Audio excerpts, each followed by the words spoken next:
The amount will be adjusted if more money is needed. The light of day shows the devastation of yesterday's tornadoes. They hit hard and fast, following a long line through southern Minnesota, starting in Nobles and ending in Rice County. Now, your best view of the devastation these storms left behind is from Sky Witness 5 with Power Eye. You're getting a live look at St. Peter. You can see the destruction of the homes. Just the winds and the tornadoes just tore these homes apart. Throughout St. Peter, there is extensive damage to homes, businesses, the police station, City Hall, Gustavus Adolphus College. The damage is just almost too much to take in for people who call this area home. But really, when you take a look at all of this damage and destruction, many people are amazed that more people weren't seriously injured or even killed.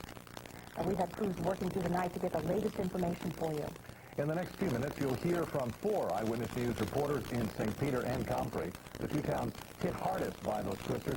Let's begin with Channel 5's Randy Meyer, live in St. Peter. Randy, it's been roughly 24 hours since the twisters hit. How are people coping? Well, Chris, I'm not going to stand here and tell you that people are putting their lives back together, because they aren't. They're really picking up the pieces this afternoon.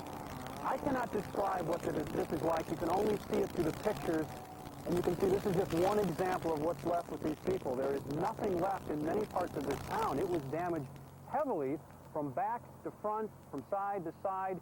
There is barely a home here that isn't untouched. In fact, let's take a shot from our Skycam right now, and you can see a bit of what I'm talking about from a wider angle. We do know now from latest damage estimates there are at least 500 homes destroyed, will not be rebuilt, cannot be fixed.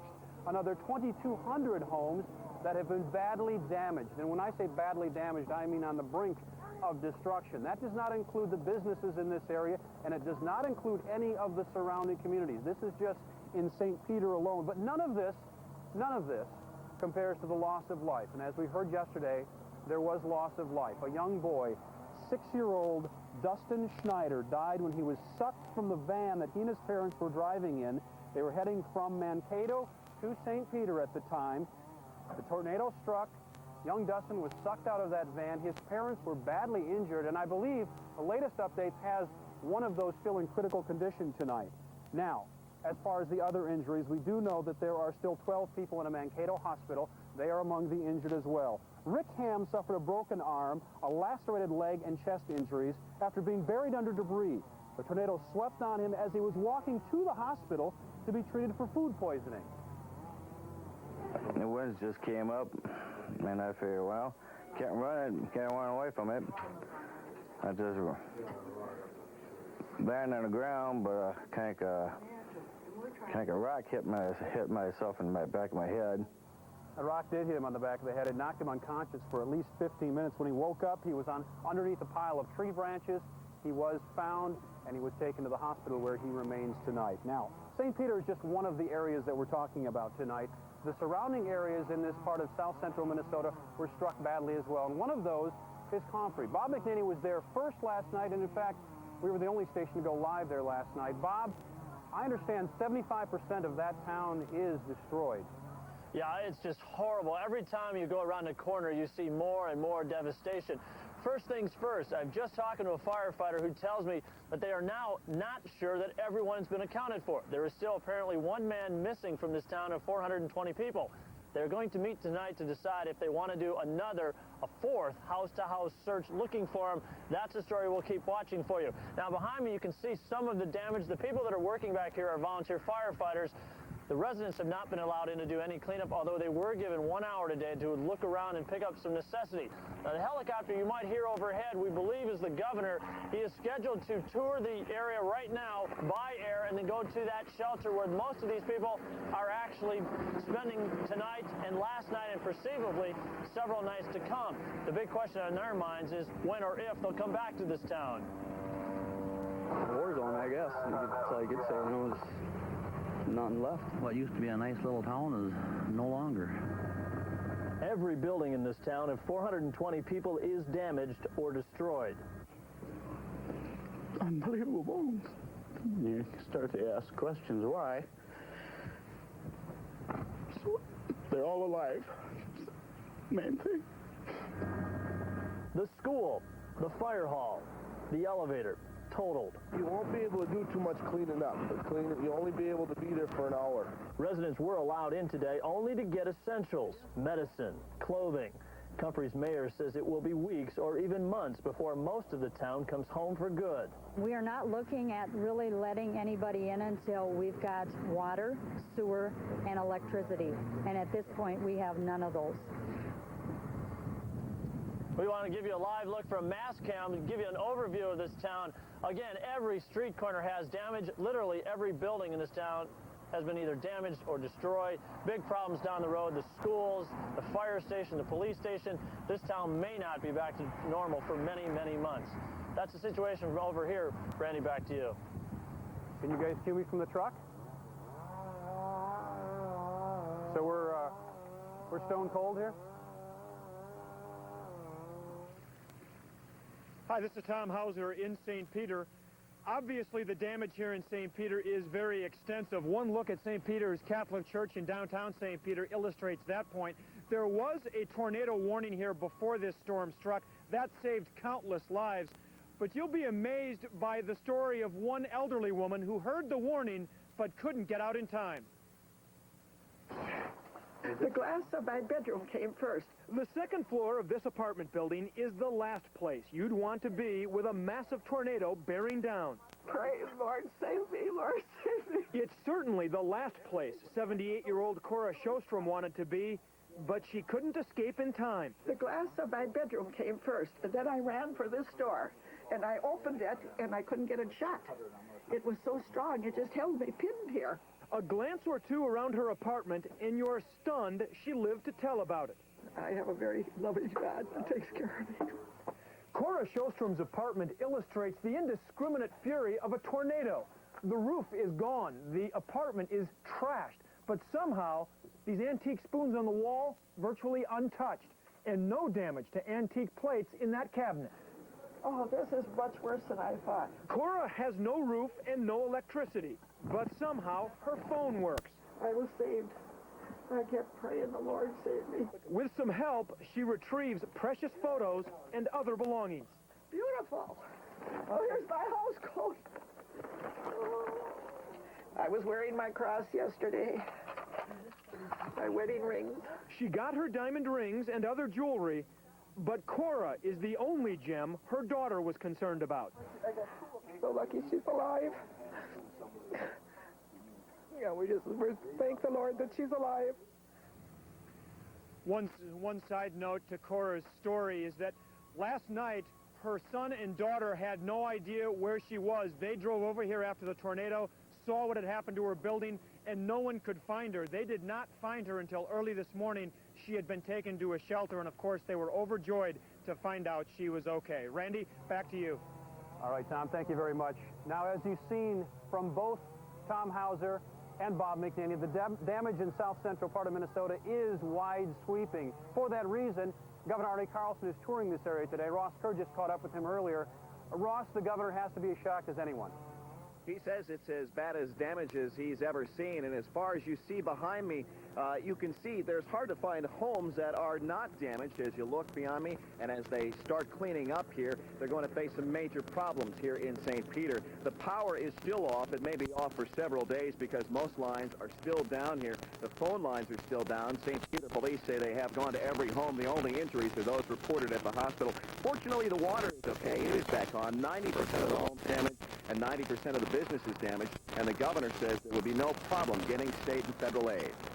We want to work out is some kind of the possibility of some kind of a package that would match the financial assistance package that was put together for those areas that were affected by the flood this past summer, so that the people of St. Peter and this whole area that were devastated can receive some state help. Once again, the damage is just overwhelming here. 3 or 4 schools are damaged here, and 25% of the homes, 50% of the businesses are destroyed here. The governor says this state and federal aid should be a slam dunk, and they need it as soon as they can get it. Reporting live in St. Peter, Ross Kergis. Back to you, Randy. All right, Ross, thank you very much. A lot of what you hear going on around us is nothing but chainsaws. This tree was a well-treed part of the town up until yesterday afternoon, and a lot of what's going on right now. If we can take a shot from our Skycam shot, you can see the gentleman up in the cherry picker there. That's going on all around town, and that will happen now for the next several weeks, and that's really a lot of what people are dealing with, just cleaning up this mess and trying as best they can to get back to some normalcy in their lives. That will not happen, though, and I'm not going to stand here and tell you that it will for an awful long time. Chris and Vanita, that's it from St. Peter for now, and check back with me in just a few minutes.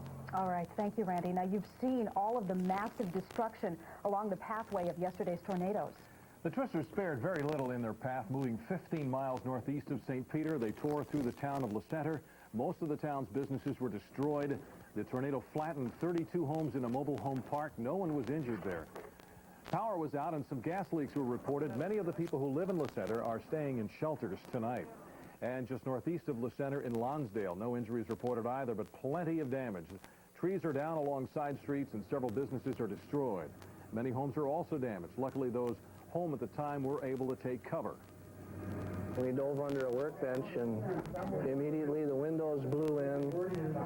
Glass was everywhere, and I looked up, and there was light and rain coming through where the stairwell used to be.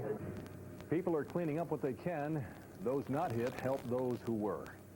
The first damage in Minnesota started in the small southwestern town of Lismore. When the twisters hit, they hit hard.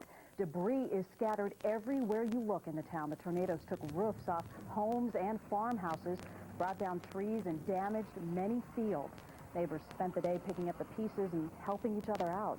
Some were left homeless. Well, if ever pictures tell 1,000 words, these are it. These pictures are just awesome when you look at all the damage that was created by these tornadoes. And it's just incredible to think it was one storm that did all of this. Yeah, that's a very good point, Vanita. We don't think of this large supercell. The National Weather Service is up there surveying the damage. They're going to try to figure out how many tornadoes actually came from one supercell. Now, that supercell about 10 miles wide, but usually produces the greatest amount of damage. They can last as long as 6 hours and have strong updrafts, but also produce a family of tornadoes. And at one time, it was stated there could have been 4 tornadoes on the ground in southern Brown County, and that all at one time. Now, the wind damage we see somewhere in that F3 to F4 category, and that means considerable to devastating damage, 260-mile-per-hour winds with maybe a couple of those tornadoes. And as I said, the National Weather Service is up surveying the damage. They're going to probably take several days before they figure out how many tornadoes were involved, probably the same amount of time to try to figure out how strong the winds actually were. A lot of work ahead of them. Yeah. All right, thanks, Dave. Much more to come on Live at 5, but we also want to alert you to a special edition of Eyewitness News at 6:30 devoted entirely to the people and pictures that stand out in this tragedy. Continuing coverage on Eyewitness News at 6 and 6:30. Well, as you sit at home looking at this devastating tornado video, you probably are wondering, how can I help? Well, volunteers are already in place providing shelter and comfort to those in need, but they're still going to need your help. Get a pencil ready. We'll have the information next on Live at 5. Also ahead, some of the other day's news. A popular... Live, continuing our coverage, this is a shot from Skywitness 5 with our power eye looking down on St. Peter at what is left of a structure there, possibly a home. We're not quite sure what it is. It's hard to even tell what it was based on this splintered wood and what is left of this structure. There's a rider truck. Somebody maybe will be said it was a home. It was a big out home where they can salvage people and allow them for a short time to take care of that. But worse yet, these people have survived. A 6-year-old boy did not. He was killed in tornadoes in this town last night. Latest numbers, more than 500 homes like this one destroyed and 2,200 damaged. Well, the power lines are down, the phones are dead. How do you reach loved ones who live in St. Peter or one of the other hard-hit areas? More than 36 American Red Cross volunteers and staff from the Twin Cities are in the disaster area tonight. As you can see, they're providing food and shelter and will also help you find family members. They sure can call the Red Cross, their local Red Cross. We do disaster welfare inquiries. The American Red Cross and the Salvation Army say the best way to help right now is to send money. And you can call the Red Cross at 1-800-HELP-NOW. Or if you're interested in helping or volunteering, you can email us here at KSTP at tornado at KSTP.com or write to us at Channel 5 Tornado Relief, 3415 University Avenue, St. Paul, 55114. We are at such an early stage right now. We're only establishing a resource list. There's no guarantee that we will call you, but we will repeat information on Eyewitness News at 6. Well, Dave Dahl certainly called this one. And still to be determined is the exact strength. That'll take a little while. How many actual tornadoes there were? There were several. And how many were there with this one superstorm? Supercell activity that traveled 150 miles from the southwest all the way up, and it gradually moved through southern Minnesota. And you can see today it's a much different story, much calmer weather picture, and that's due to the cold front that caused the severe weather yesterday. Well, it is several hundred miles now down to our southeast. It is causing problems, and I'll try to show you those on our regional radar. But currently, here in the Twin Cities, St. Gustavus Adolphus College in St. Peter are on spring break. Yesterday's tornado tore through the campus, breaking the steeple on a chapel and damaging buildings. Here's what students are hearing when they call in and get the school's answering machine. Thank you for calling Gustavus Adolphus College. We are assessing and addressing the damage caused by the storm that hit St. Peter yesterday. We ask that no one other than physical plant and custodial staff report to campus until further notice. The college is severely damaged. The school officials hope to reopen in a week. We'll have more details in the live report at 6. The storm didn't directly hit us in the Twin Cities, but pieces of them did. In Burnsville, people found a Twister game, a newspaper, and a dining guide from western Wisconsin. They all dropped out of the sky, something health reports never expected to find. My sister and I were outside letting our cat in, and it was still light out, but we'd see dark objects falling from the sky, and some of them, they didn't look natural. And this check was found in St. Paul Park. It blew in from St. Peter. Speaking of St. Peter, let's go back down there live and Channel 5's Randy Meyer. Randy, where are you standing right now? Where is that in relation to downtown? I'm about just a couple blocks off the downtown area. We're South 4th Street and Chestnut, as I said, just a few blocks off the downtown, but it's really in the heart of the path of that tornado. But you mentioned how stuff travels. Let me show you something from our mobile Skycam. You're seeing right now from mobile Skycam, the roof is missing. Let me show you where it traveled to. It's going to take about 10 seconds to shift over here. You would think that this roof laying here would be from the house that it's sitting on. It's not. That roof traveled in excess of 100 yards, and that is just one example of what this town is dealing with. As I said before, words cannot describe it, only pictures. We'll have more from St. Peter coming up at 6 o'clock, and a special at 6:30. Please join us. Back to you, Chris. Randy, thank you. We've shown you the damage. Up next, the numbers to call if you'd like to help victims of the March tornadoes. Over St. Peter, and look for yourself at the degree of devastation. It is really, really remarkable. 500 homes destroyed, 2,200 badly damaged. That's it for Live at 5. World News Tonight is next. Thanks for doing that. Minnesotans are living in shelters, still stunned. The tornadoes tore apart their homes in the month of March. We have live team coverage of the deadly storms that ravaged St. Peter and Comfrey. A 6-year-old died when a tornado apparently sucked him out of his car. You will hear more about Dustin Schneider of Mankato. We also are following Governor Arnie Carlson, who is in southern Minnesota right now. Governor has called out 100 National Guard troops to first help with search and rescue. 100 people are homeless in Comfrey, a town of about 500 residents. And in St. Peter, a city of about 9,000, 2,200 homes are damaged. More than 500 are destroyed. Channel 5's Randy Meyer is live in St. Peter talking to tornado survivors. And, you know, Randy, looking at all this damage, it is a wonder there wasn't a greater loss of life. Well, I think you can contribute that exactly to nothing more than forewarning. Dave Dahl and the weather people around the area did a fine job. I think people here heeded that warning and basically got to cover in time. Again, only one fatality, some other injuries, but that one fatality is the key. Now, here in St. Peter, it was sort of the epicenter of where this all occurred. Today was spent cleaning up. Yesterday, people were thanking God they were alive. Today, they were asking for his help. It is a mess here in St. Peter. Ross Sturgis has spent the day here in St. Peter, and it's nothing more than people trying to assess their own individual lives. Everybody has their own story. Everybody has their own trouble and their own mess. And Ross Sturgis joins us now to tell some of that, Ross. Well, it's tough times for now, Randy, but as you look behind me, it's going to be a dark night here because all the power is off. It's likely going to be off for the rest of the week, and when you look at the damage, it's remarkable. People still call themselves very fortunate. A driving tour reveals what's left of St. Peter. 90% of the homes are damaged, 25% of the homes destroyed. Almost every church and school is damaged. The same story with local businesses. The phone lines are down, the power is still out. The gas lines are turned off. making repairs difficult, even if you can find repair supplies. We're alive, everybody is healthy, I don't care if you fix the house. St. Peter's hardware store suffered damage, but reopened today with no power for cash registers, but plenty of trust. Last night the flashlights were on the honor system, and we've had people come and pay for them today. So it's like, here, take them. Pay when you want to. Those with cash are buying storm repair essentials. Batteries are batteries. Instead of complaining, we found people in St. Peter today singing.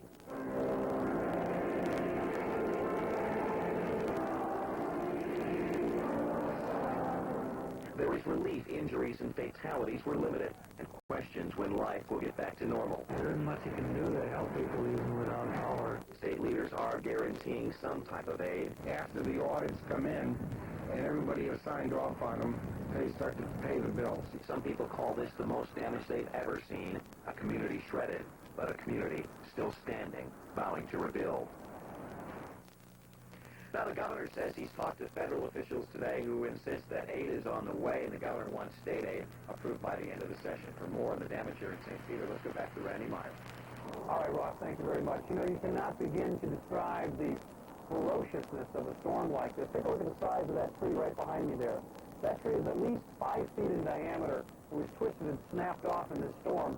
That'll give you some kind of idea of the power of this storm. Chris, there is the fall, nightfall is coming on us. People, as Ross said, do not have lights, do not have electricity, and when night hits, they will be faced with a huge mess, and virtually for many people, nowhere to go except the shelters or relatives.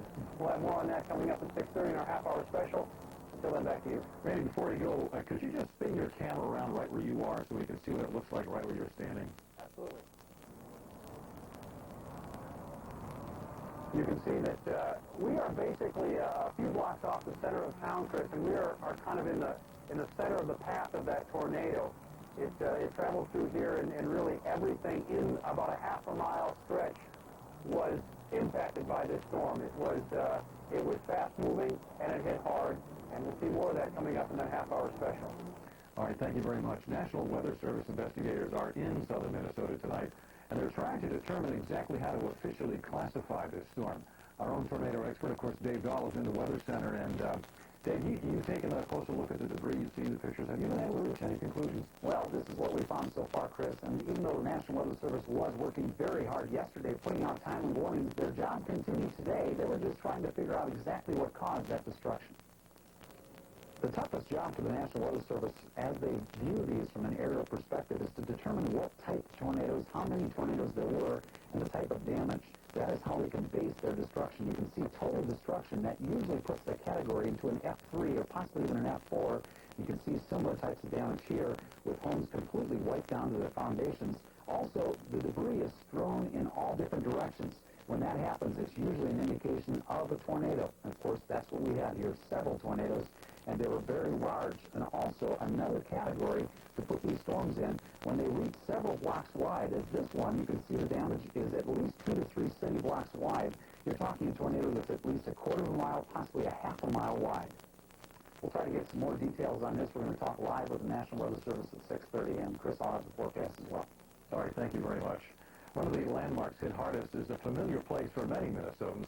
Gustavus Adolphus College and the neighborhood around the campus were literally stripped of old trees, and the winds damaged many historic buildings there. Channel 5's Tom Hauser is live. Tom? Chris, you know, St. Peter has always been known as a scenic river town, but of course it's also known as a college town because it is home to Gustavus Adolphus College. In fact, up there on the hill you can see that huge dormitory building that kind of dominates the skyline, but anyone familiar with the rest of the campus would hardly recognize it now. The clock on Old Main Hall is stopped at 5:30, the time Mother Nature dropped a bomb on a once plush, wooded college campus. It looks like a campus in about 1900, before there were trees. Larry Potts has been a chemistry professor at Gustavus for 26 years. It doesn't look like a campus anymore. It's just sort of torn apart. Fortunately, nearly all the dorm rooms were empty because students are on spring break. All the windows are blown in and glasses everywhere. Josh Davis and Nicole Milner were among the few students on campus when the twister hit. They were in the school's athletic building, now filled with water and debris. They say it felt like it would explode. They all kind of grabbing each other. Yeah. The lights went out, the fire alarms were going off and stuff. So Yeah, just hoping nothing was going to come down on top of us. it's been part of St. Peter for a long time. Until last night, this 1896 vintage on-campus house was home to Swedish students like Ellen Alden. We were in the basement. We were in the house until about 5 minutes before it struck, and we ran down in the basement and came upstairs, and we didn't believe what we saw. What they saw was a house with no roof and a once beautiful campus reduced to a barren landscape. But no students were injured, and that's all that matters to the college president. We also had a good warning of the siren sounded and people did go to basements appropriately, and that all paid off. Now, we are told that every single building on that college campus did sustain damage. In fact, the left side of that dormitory, every single window blown out, and you can see the bunk beds for all the students, and no telling what those rooms look like on the inside. But fortunately, again, students are still on spring break. They were scheduled to be away from campus until a week from today, and the college president says they are aiming to reopen the school a week from today on April 5th. He said they'll know in the next day or two whether or not that will be possible. Reporting live in St. Peter, Tom Hauser, Channel 5 Eyewitness News. Well, the most tragic news of all is that the tornadoes took the life of a 6-year-old boy. Channel 5's Kim Pletica continues our coverage. The fierce winds that caused all of this damage here, as you said, did cause the death of a little boy. Just ahead, I'll have the very latest on 6-year-old Dustin Schneider. And after Dave Dahl's forecast, here more storm stories from the Minnesotans still stunned by their loss. Disaster, shock, emotional. Where do you start? And we know after seeing all of these stories, many of you want to know how you can help. That's where her bed sat, and her mattress, and all of her pillows, and her stuffed animals, and everything. Let me give you some addresses to write down so you can send your donation right after this break. Before the break, the tornadoes yesterday unfortunately killed a 6-year-old boy. Despite that fact, tornado warnings actually saved lives. Channel 5's Kim Pletica is live in St. Peter. Kim? Chris, despite all of the damage you see around me, as you mentioned, there was only one fatality and about 44 people injured, which is far less than officials had originally expected. 6-year-old Dustin Schneider was the lone fatality. He died yesterday after the tornado sucked him out of his family's van and threw him 150 feet. His parents also suffered serious injuries and are in critical condition tonight. 9 other people are also in the hospital, including Rick Ham. Rick got kind of a hole in it. Ham was swept up by the tornado while walking to the hospital to be treated for food poisoning. The words just came up, and I figured, well, can't run away from it. I just landed on the ground, but kind of rock hit myself in the back of my head. Ham says that rock knocked him unconscious, and when he woke up, he was buried under debris. It took rescue crews 3 hours to free him. Now, in addition to suffering a broken arm and a lacerated leg and multiple chest injuries, Ham's apartment complex is also demolished now. So right now, he is calling his hospital room home, and he is very lucky because 83 people at the hospital here had to be evacuated. Reporting live in St. Peter, I'm Kim Pletica, Channel 5 Eyewitness News. All right, Kim, thank you. We've been showing you some of the hardest hit areas where the large populations are, the cities and towns, but it's a largely rural area in that part of Minnesota. We haven't really shown you what the farmers have been going through. Channel 5's Jason Davis is live in Comfrey. Jason? Chris, between here and Comfrey and the devastation at St. Peter, there are dozens, scores, maybe hundreds of farms. And those in the direct path of tornadoes no longer exist. We've been on this trail of destruction all day long, and we'll be back at 6:30 to explain why we've been hearing the same 3 words throughout the entire day. It's all gone. All right, we'll see you at 6:30 in that special edition of Eyewitness News. Your heart may have been stirred when you see these pictures. Your heart surely goes out to the survivors of this powerful storm. The best and most flexible donation you can make is not materials, not blankets and that sort of thing, but financial, money. The Salvation Army is taking donations for its Army disaster relief at 2300 Freeway Boulevard, Brooklyn Center. The zip code is 55430.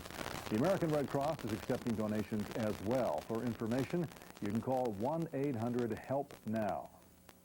The best way to help at this point is to make a contribution to the Red Cross. We're looking for financial contributions right now. So if you're interested in helping in some way other than a cash donation, email or write to us at Channel 5 Eyewitness News Tornado Relief. Our email address is tornado@kstp.com, or write to us at 3415 University Avenue. That's in St. Paul, zip code 55114.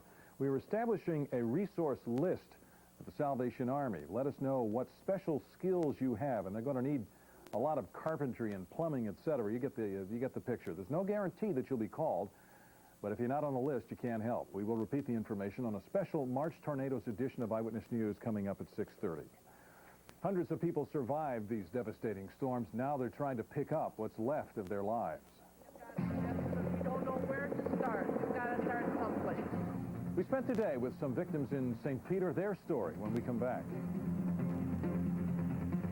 Looking live, just some of the folks trying to pick up the pieces, literally and figuratively, of their lives.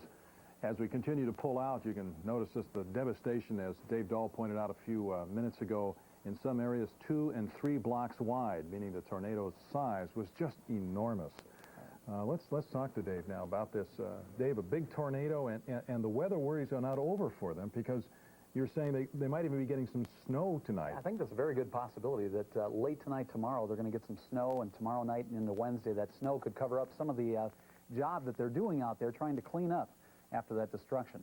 Our radar just shows rain, though, on it right now, and the rain is basically in southeastern Minnesota, so not affecting the areas that were hit by the tornadoes last night. That's good news. They're at least dry, and it looks like it'll stay that way for most of this evening. But then the rain is going to start to work back in our direction. I'll tell you about that. But currently here in the Twin Cities... The devastating storms are still wondering why. Why them? Photojournalist Mark Anderson spent some time with survivors of these March tornadoes. I'm emotional. I'm just drained. I haven't slept all night. I'm just in shock. I don't believe this ever happened here.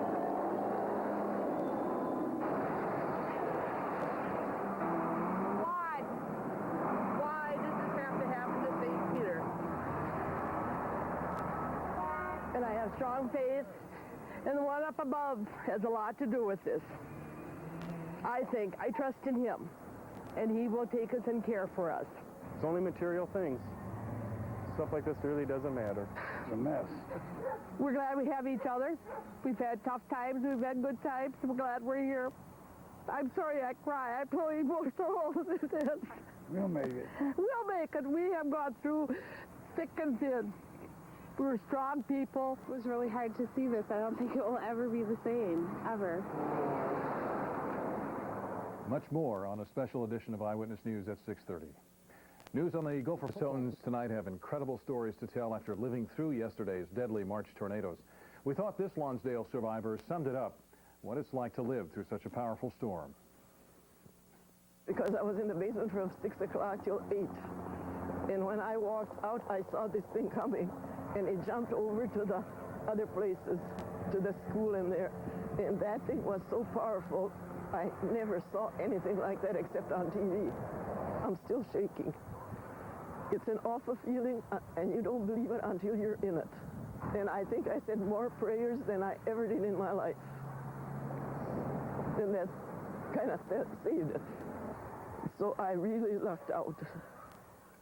And survivors of the March tornadoes will need a lot more luck and prayers and help. That's it from here. I'll see you again tonight at 10. Now Randy Meyer continues our coverage live from southern Minnesota on a special edition of Eyewitness News at 6:30. I'm just in shock. I don't believe this ever happened here. Debris all over the place. It's trees ripped out of the ground. Total destruction here. They say it sounds like a freight train. It's worse than a freight train.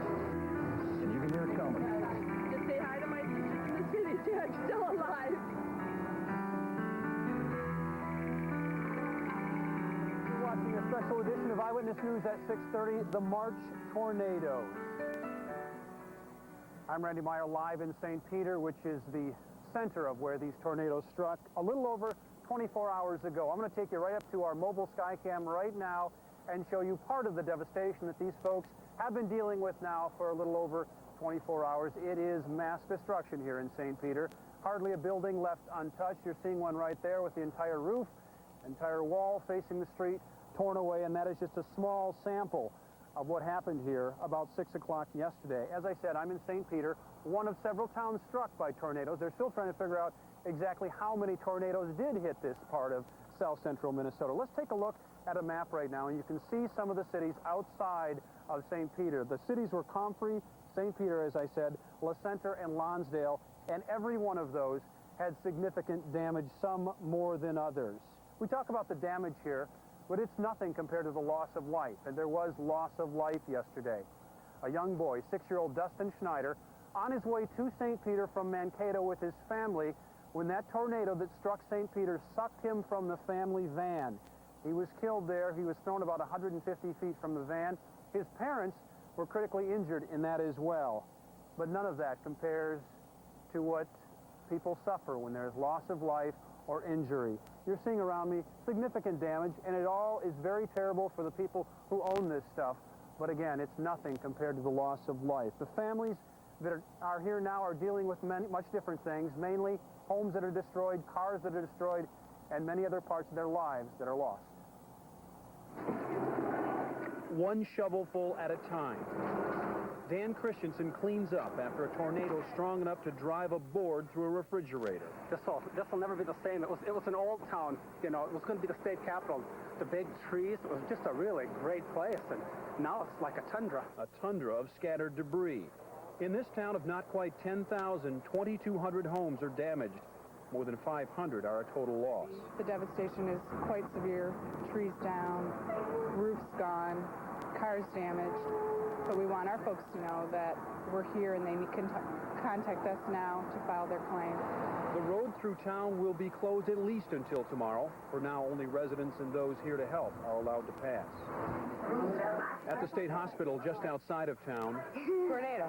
Kids draw pictures of what they saw last night. Just as fast as we make them up, they go out. Bill Dickmeyer of Mankato saw the damage on the news. Today, he's making lunch at this Red Cross shelter. To pitch in and do something is very gratifying. Very gratifying that and everyone here is just unbelievable, just dropping everything and doing whatever needs to be done.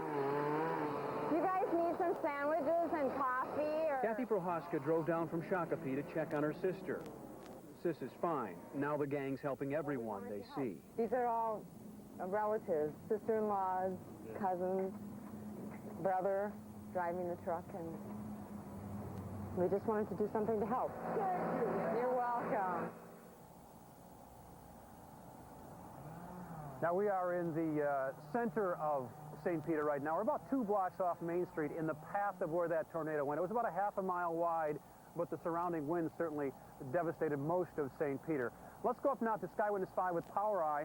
We're going to have a tight shot there of one house, and this is just one of 500 homes that were destroyed in this tornado. You can see pretty much obliterated by these strong winds. Another 2,200 homes at least have been badly damaged. Many of those probably will be complete losses as well. Now, one of the areas outside of St. Peter that was badly damaged last night is Comfrey, Minnesota. Bob McNaney was there last night. He was first on the air with the devastation in Comfrey, and Bob joins us again live from there. Bob? Randy, the news is not good. In the last few minutes, the National Weather Service is reporting that a person has died in this area as a result of yesterday's storms. They're also describing the damage is devastating. You look around, you see this is the back end of someone's house. As the tornado came through here, it was a mile wide, according to the National Weather Service, and had speeds between 160 and 200 miles an hour. Now, in between all the debris are toys and bikes, a child's football. All of this reminds us that this is somebody's life out in a backyard. The damage here is just unbelievable. Every building here shows scars from the tornado. Gail Grunick retrieved what she could from her grandmother's home. Pretty awful. I have no idea where that came from. That's not her bike. It's bad. She was inside the house, but she's fine. It's a little black and blue, and we just came to see what we could find, and we got one picture, and that's about it. The mayor of this town says it will be weeks, if not months, before the 420 people who call Comfrey home will be able to move back home. It's quite devastating to look at it. I'm hoping, we can rebuild. Our downtown is in very bad disrepair. Churches are gone. The school is badly damaged. It's going to be tough, but we've got a lot of strong people living in town, and hopefully we'll get back to where we were at. 1 hour. That was all residents had today to claim the basics, medicine and clothing. Because I can take some food down here for you. Yeah, just nothing left. Everything's gone, and what used to be a nice little town is no longer. A child's room now opens to the town destroyed. This town was set to mark its 100th birthday next year. Tonight, few can even imagine celebrating. These two we might as well start with. Now, with sundown comes a basic lockdown on this town. The National Guard is here. There is State Patrol and county sheriffs. They're not letting anyone else back in here tonight. As a matter of fact, the volunteers who have been working in town today are being sent out because of darkness. Tonight at 10, you will hear from the man who sounded the siren that did save lives here. Many lives were, in fact, saved. Randy? All right, Bob, thank you very much. Bob McNaney coming to us live from Comfrey, Minnesota. As we said, this is the heart of the devastation from these tornadoes, and we have not heard any reports yet of looting. Of course, you hope that that doesn't happen, but one of the warnings that's being put out tonight, this town does not need people coming just to view the damage. There's too much going on here. In fact, the roads are closed coming into St. Peter. So what we've done is Tom Hauser has spent the day putting some of the best sound and the best pictures together, give you a look from the comfort of your own living rooms at St. Peter. Tom Hauser joins us now live. Tom?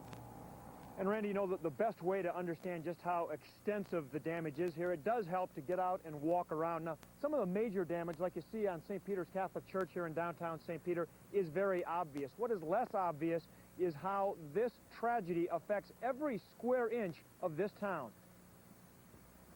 In many places, St. Peter has been reduced to nothing but a big debris field. In fact, if you go for a short walk anywhere in this town, it's amazing the things you'll see, like thousands of pieces of wood and other sharp debris sticking in the ground actually against the flow of where the tornado came. That illustrates the swirling action of the tornado. As you continue walking, if you look at the ground, you see all kinds of things that are out of place.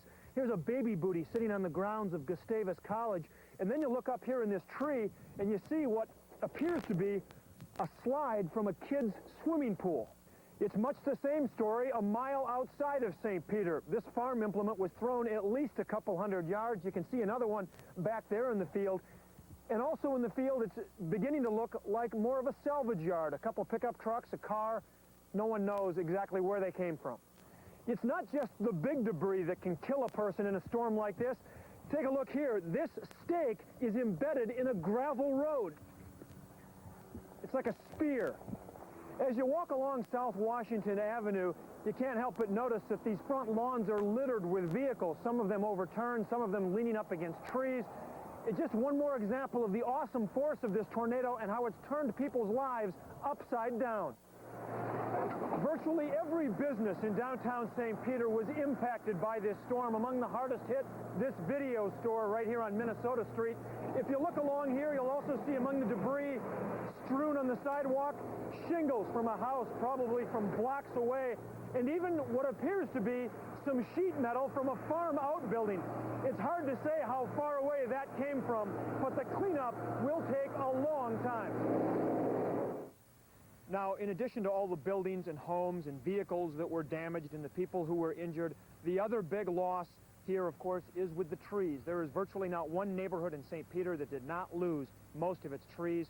It's obvious, Randy, it will be years to come before St. Peter is back the way it was. You're absolutely right, Tom. In fact, I know where you are. You can hear it as well. The constant hum of chainsaws. This is one example of the trees we're talking about. This tree is 4 or 5 feet in diameter. Been here, obviously, for at least a couple hundred years, and they have lost that tree and many others. One of the things that's been going on here in St. Peter today, National Weather Service people have been roaming around here. Dave Dahl referred to this earlier. They're trying to figure out how many tornadoes struck, and we'll have that for you coming up live.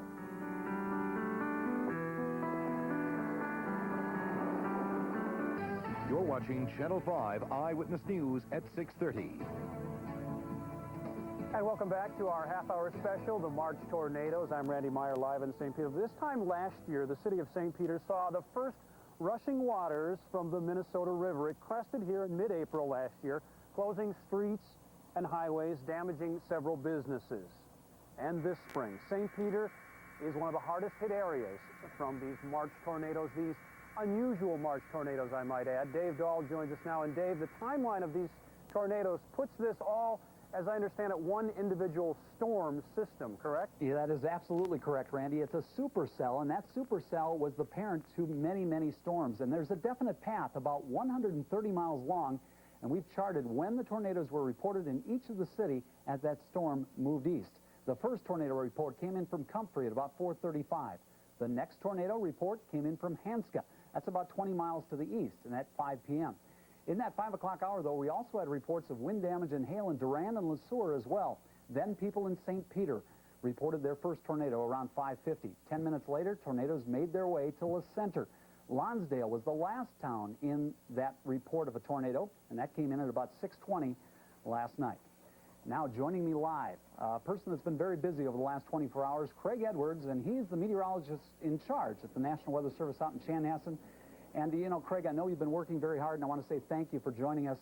But you've had crews out all day today trying to figure out how many tornadoes there were and how strong they were. Craig, thanks for joining us. And do you have any numbers yet? Well, good evening, Dave. And Dan Miller and Todd Krause hit the road early this morning to also determine the tracks and intensities of these storms. And it looks like the storm started in portions of southwest Minnesota out in the Oda area and then quickly moved east-northeast. 18 counts of tornadoes. Probably by the time it plays out, we'll be able to put about 12 tracks together. Widest path, 1.25 miles, I'm hearing from Todd Krause, with F3 damage. That 1.25 miles is an incredibly wide path for a tornado, Craig. Have you ever seen anything like this? I know we've had tornadoes in March before, but so many coming from one supercell this early in the season. Dave, in Minnesota, we've been riding a lucky streak with severe weather over the past couple of summers. As you know, we've had the Chandler tornado in 1992, but the past couple of summers and springs have not brought the devastation we've seen. Certainly is something that I've never seen in my years of forecasting. June of 1990 in Indiana, I experienced 47 tornadoes in that state all in one day, but not seeing the devastation I'm seeing with these tornadoes, 1.25 miles wide and nearly 200-mile-an-hour winds. Well, Craig, I want to say thank you for joining us, and thanks to the Weather Service for putting out those timely warnings yesterday. I think it helped everyone. That's Craig Edwards from the National Weather Service at Chanhassen. Now, people all over the state have been asking about ways to help those tornado victims. The Red Cross is accepting donations at 1-800-HELP-NOW. You can write to the Salvation Army at 2300 Freeway Boulevard in Brooklyn Center. The zip is 55430. And if you want to help in some way other than a cash donation, email or write to us. Our email address is tornado@kstp.com, and you can write to us at 3415 University Avenue. That's in St. Paul, zip code 55114. We're establishing a resource list for the Salvation Army, and let us know what special skills you have. There's no guarantee that you'll be called, but you might. Now I'm going to go back live out to Randy Meyer in St. Peter. Randy? All right, thank you very much, Dave. We've seen the pictures of the devastation in the communities, St. Peter being one, Comfrey being another, but there was also a lot of damage in the rural areas, particularly some farm areas. Jason Davis will have that story when our half-hour special, The March Tornadoes, continues coming up.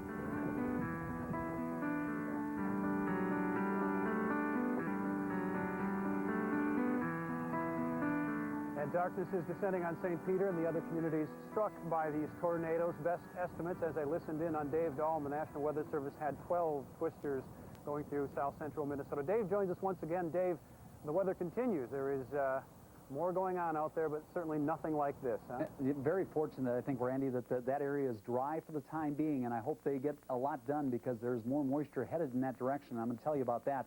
But currently, the coolness has settled in behind that front that caused all the severe weather yesterday. Take a look at these temperatures. They've dropped at least 10 to 15 degrees, 44 in the Twin Cities, but Mankato yesterday was 70. They're at 43 right now, and that's that energy that was necessary to produce those tornadoes. 70-degree readings in southern Minnesota have now turned into 40s today. Out there officially at our airport, our temperature right now stands at 44. You can see from this live sky cam that there's a little break on the horizon there. And that led to some sunshine in western Minnesota. To start this cleanup, or finish this cleanup, I should say. Thank you, David.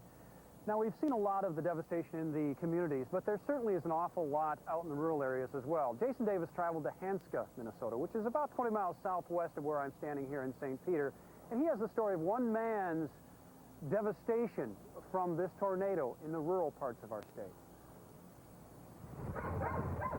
Virtually every farm in the path of the tornado is wiped out. The sheer power of the winds flattened most buildings, especially the large, comparatively flimsy barns. Until yesterday afternoon, this pile of rubble and hay was the pride and joy of Rick and Kathy Schnobreck. It had taken them nearly 30 years of sweat and sacrifice to make their dream come true. It was a rundown, broken-up farm, and we had built absolutely every building here. Rick and I worked and remade and rebuilt, and we finally just about had it the way we wanted it. It took just 10 minutes for the storm to turn their dream into a nightmare. This farming family lost not just their house, but their livelihood. It just shattered the walls. Joanna Schnobreck is one of 5 daughters that have grown up here. Her baby daughter will never know what it was like. I feel bad for her because she won't get the same things that I did when I grew up and stuff. But yeah, it's all gone. A couple of miles away along the tornado's path, a farm belonging to Patty and Jim Wellman is also just a memory. They worked a lifetime. This is their whole life. They have worked for this, and it's everything they have, and it's all gone, and you can never get it back. Patty and Jim were too upset or too busy to spend time with us, but daughter-in-law Ruth Wellman showed us what little was left of a farm that once throbbed with the life of a family, their chickens, sheep, hogs, and cattle. He's probably injured so bad that they can't get him up, so they'll just have to leave him there to die. The same goes for the hogs, too badly injured to save, but some still able to stagger to their feet to wander around in total shock. These animals will be destroyed, just like everything else here. They'll go on, but it's not going to be easy. How do you start all over again? It's incredible devastation, both in the rural areas and in these communities here in Minnesota. As hard as we try, it's very difficult to describe what goes on here. So coming up, as our half-hour special continues, we're going to give you from beginning to end, picture and sound essay from one of our editors, John Manell. Stand by for that. It is something to see. We'll be right back. Darkness is now descending on St. Peter and the other communities in south central Minnesota. All the pictures and sounds were gathered today by the Channel 5 photojournalists. We're going to leave you now. Our half-hour special comes to a close with this very gripping piece. I'll see you again at 10 o'clock. It's a lot better than snow. That's okay. It just gets muddy. Talking about twisters today, though. Oh, were they? Yeah. Well, that's part of the spring season, too.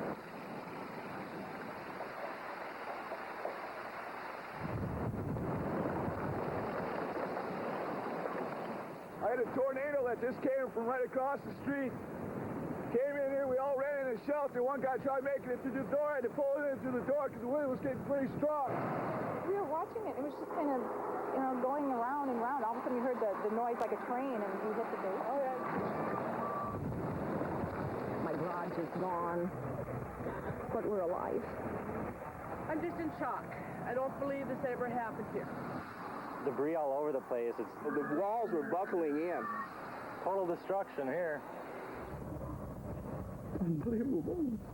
Me and my sister were down there, and we were just sitting there praying to God that it would just go away and it wouldn't ruin our house. But it ruined most of our house. We're glad we have each other. We've had tough times, we've had good times. We're glad we're here. I'm sorry I cry. I'm so emotional as it is. We'll make it. We'll make it. We have gone through thick and thin. We're strong people. Just say hi to my sisters in the city. See, I'm still alive. Back to where we were at. From the towns to the farms, Minnesotans are dealing with the damage a major spring storm left behind. Good evening. Callie is off tonight. This time last spring, it was the floods. But this year, the state is hit first by tornadoes. We have live team coverage tonight from the cities caught in the path yesterday. Here's the latest as we know it. We've learned tonight of a second tornado-related death, an elderly man living at a farm by himself. At last check, more than 2,500 homes in several communities were damaged or destroyed.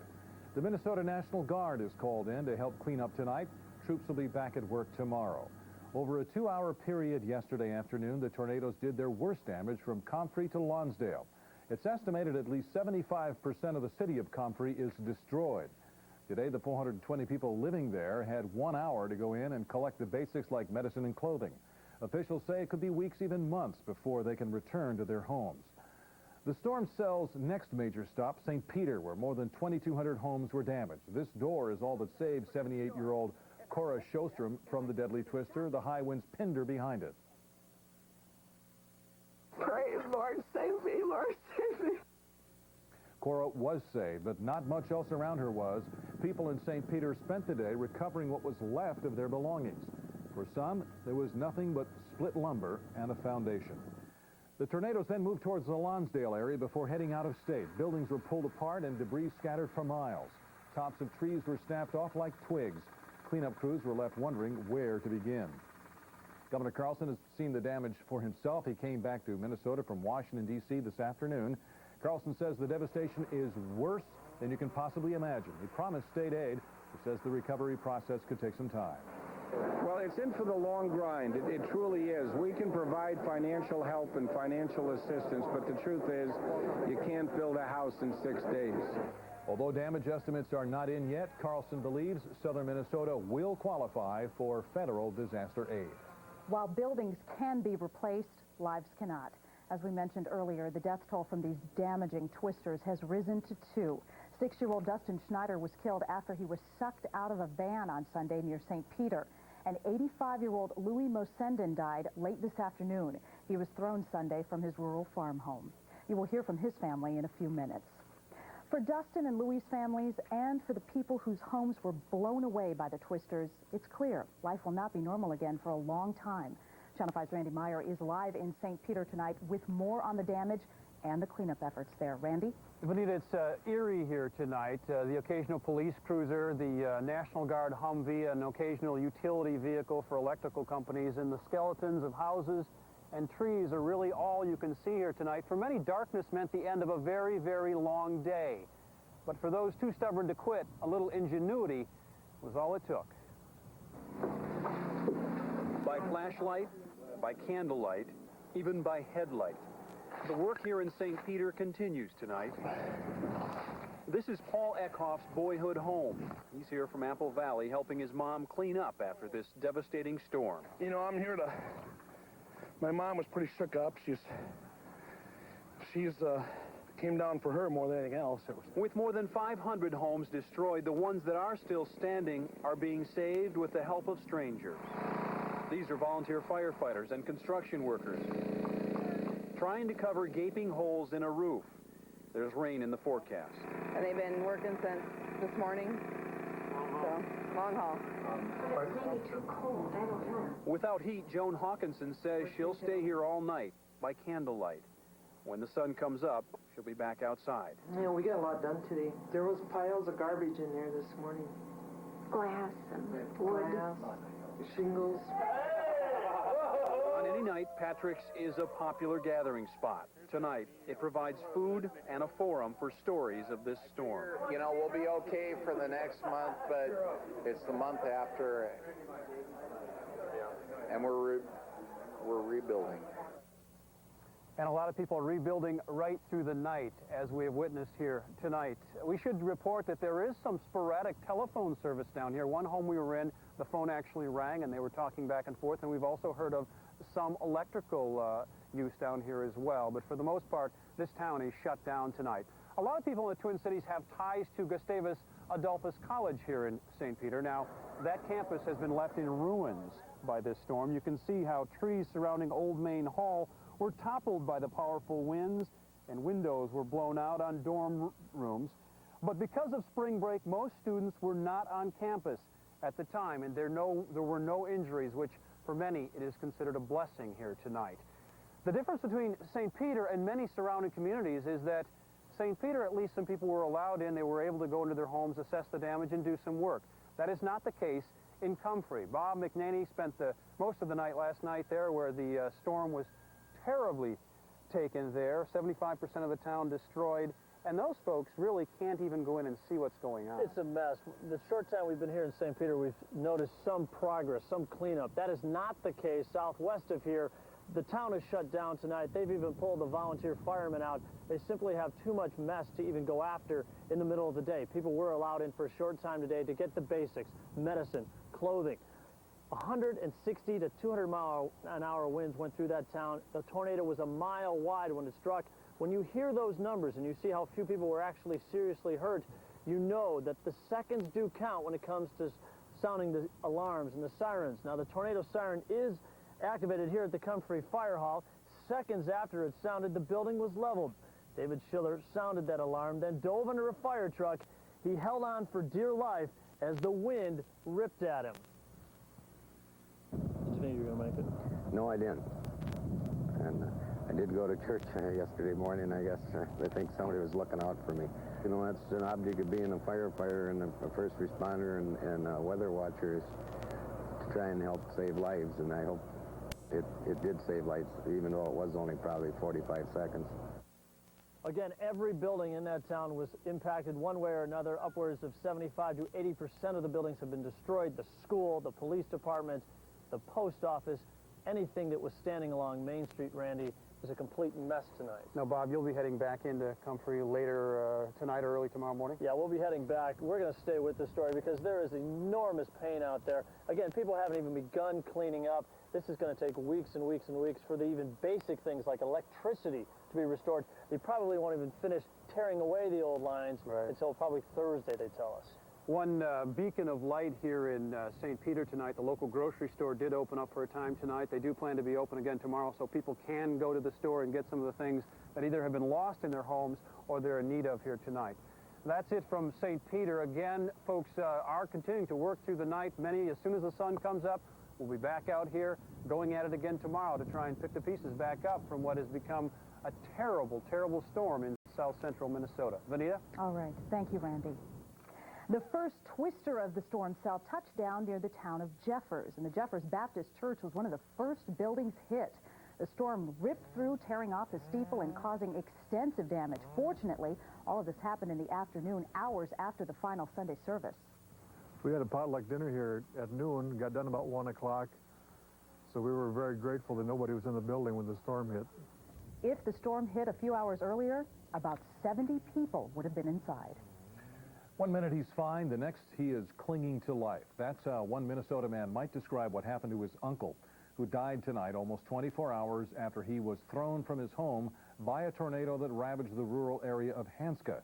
Channel 5's Katie Boo has more on this family's ordeal. Chris, John Messenden was visiting with his uncle, said goodbye and left. He returned moments later to find the house flattened and his uncle missing. This used to be the house here, huh? This was the house. John Mosenden picks up the few salvageables after a tornado ripped through his uncle's home in Hanska, south of St. Peter. I think I left him alone for 5 minutes. But if I would have been here, there's no way I could have got him in the basement. John left his Uncle Louis sitting at the kitchen table. As he drove away, he saw a tornado touch down. He hunkered down at his neighbor's, then raced back to what was his uncle's house. Uncle Louis was 85 years old. Way back in the corner of the grove, down there is where I found him, laying down, and the dog was running loose. The powerful tornado crushed Louis' home and carried the old man 200 yards, dumping him in a heap. John listed his uncle's injuries. A busted neck, 6 ribs, collapsed lung. And a fractured skull and internal bleeding. He's one of hundreds of victims who lived in the path of Sunday's tornado, one of 2 who died. Well, words can't describe it. I first is my uncle okay? You know, and then you see his whole life gone. And what do you say? John learned the difference between life and death, happiness and horror, can be just 5 minutes. Louis Messenden died around 5 o'clock tonight at St. Joseph Emmanuel Hospital in Mankato, a day after his nephew tried to save him. Tragic. Thank you, Katie. Just how powerful was the storm system responsible for all that destruction? Dave Dole is in the Weather Center with some new information tonight. Dave? Yes, Chris, we have some very preliminary numbers. Actually, the National Weather Service sent out several crews to survey the damage from the air. And this is what they found. Preliminary numbers, once again, 18 possible touchdowns that could have been produced by as many as 12 separate tornadoes. And many of those paths, a quarter of a mile wide, at least up to over a mile wide, especially down around the Comfrey area.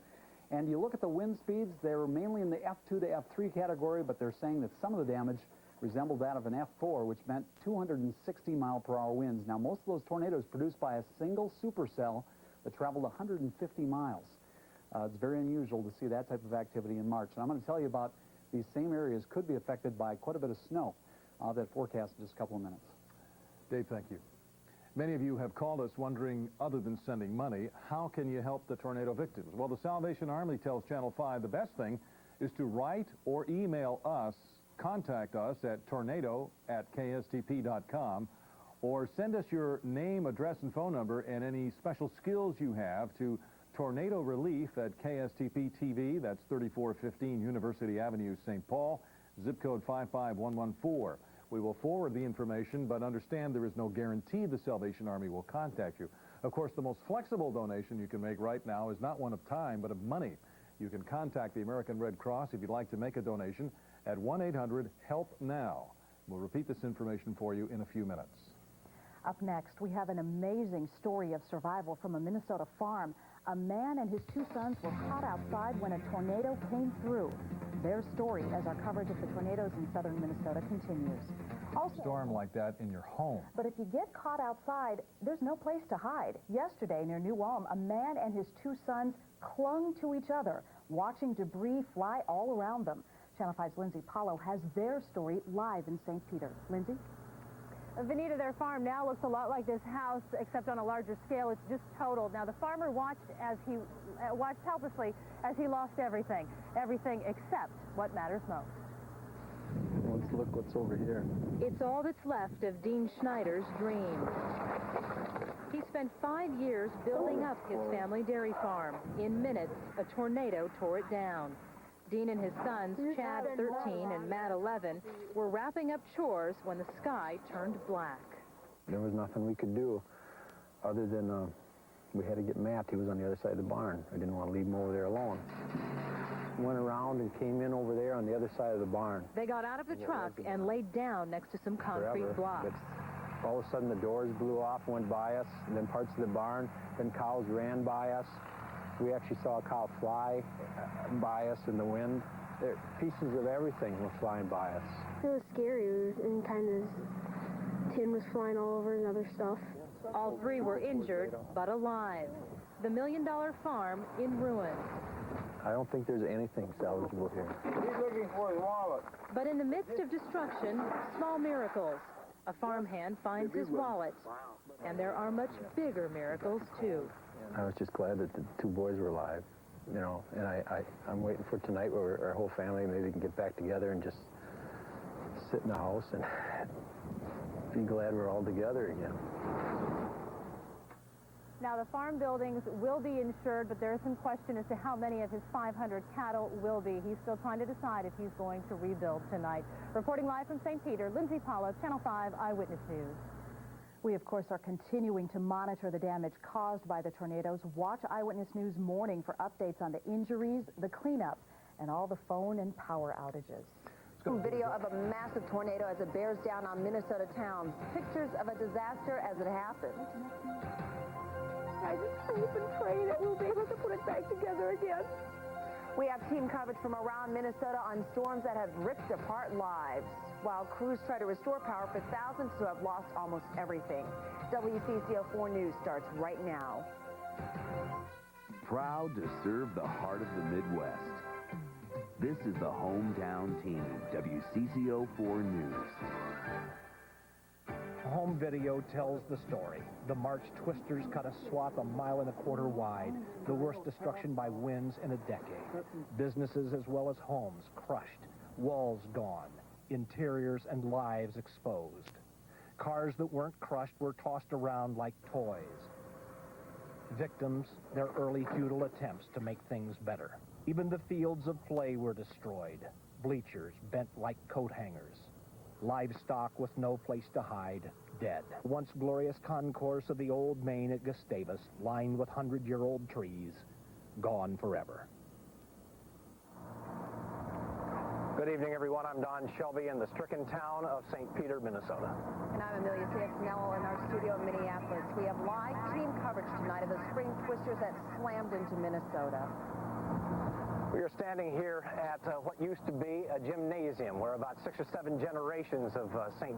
Peterites were playing basketball. They would probably have loved to have watched that game tonight on television, but those people who would like to have watched it in the comfort of their own homes, so many of them don't have homes. Those that do are busy helping their neighbors. Those that do would not have a television set that's working because this town is blacked out tonight. There is no power down here in St. Peter. There is no power in much of this area that was stricken by those several tornadoes that came through this area. 2 people now have died as a result of the twisters. We told you, of course, earlier about the young boy that died, but the thousands of homes have been damaged or destroyed. The destruction's so bad that students at Gustavus Adolphus College in St. Peter may not be able to return for spring break for weeks and weeks. One man took pictures of the tornadoes as they came through, as they rolled through St. Peter and the other cities along the Minnesota River. He stepped out of his home in the farming area near New Ulm and took these pictures of the twister. You can see the storm is about a mile, perhaps a mile and a quarter wide. The man shot this from his backyard, and then moments later he and his son had to run to the basement to take cover. They returned a little later to take pictures of the hail falling into their yard. Well, the temperature now is in the 30s. I would guess the low 30s right now. The wind gusts down here are up to around 15 miles per hour, making it a very chilly night. Those people who are trying to put their lives and homes back together have gone inside or gone to the shelters to try to find some kind of warmth. Today, they were very, very busy with themselves, trying to get things back together. On their faces, they showed no sadness. They seemed to have work ahead of them. But as my colleague Mike Walsher pointed out earlier today, 3 weeks, 4 weeks from now, the pain and the grief will begin to really set in. The best place to see what happened is from the air.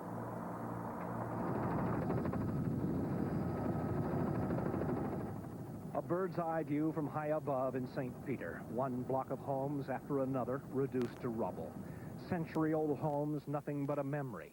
The famed Gustavus Adolphus church spire toppled.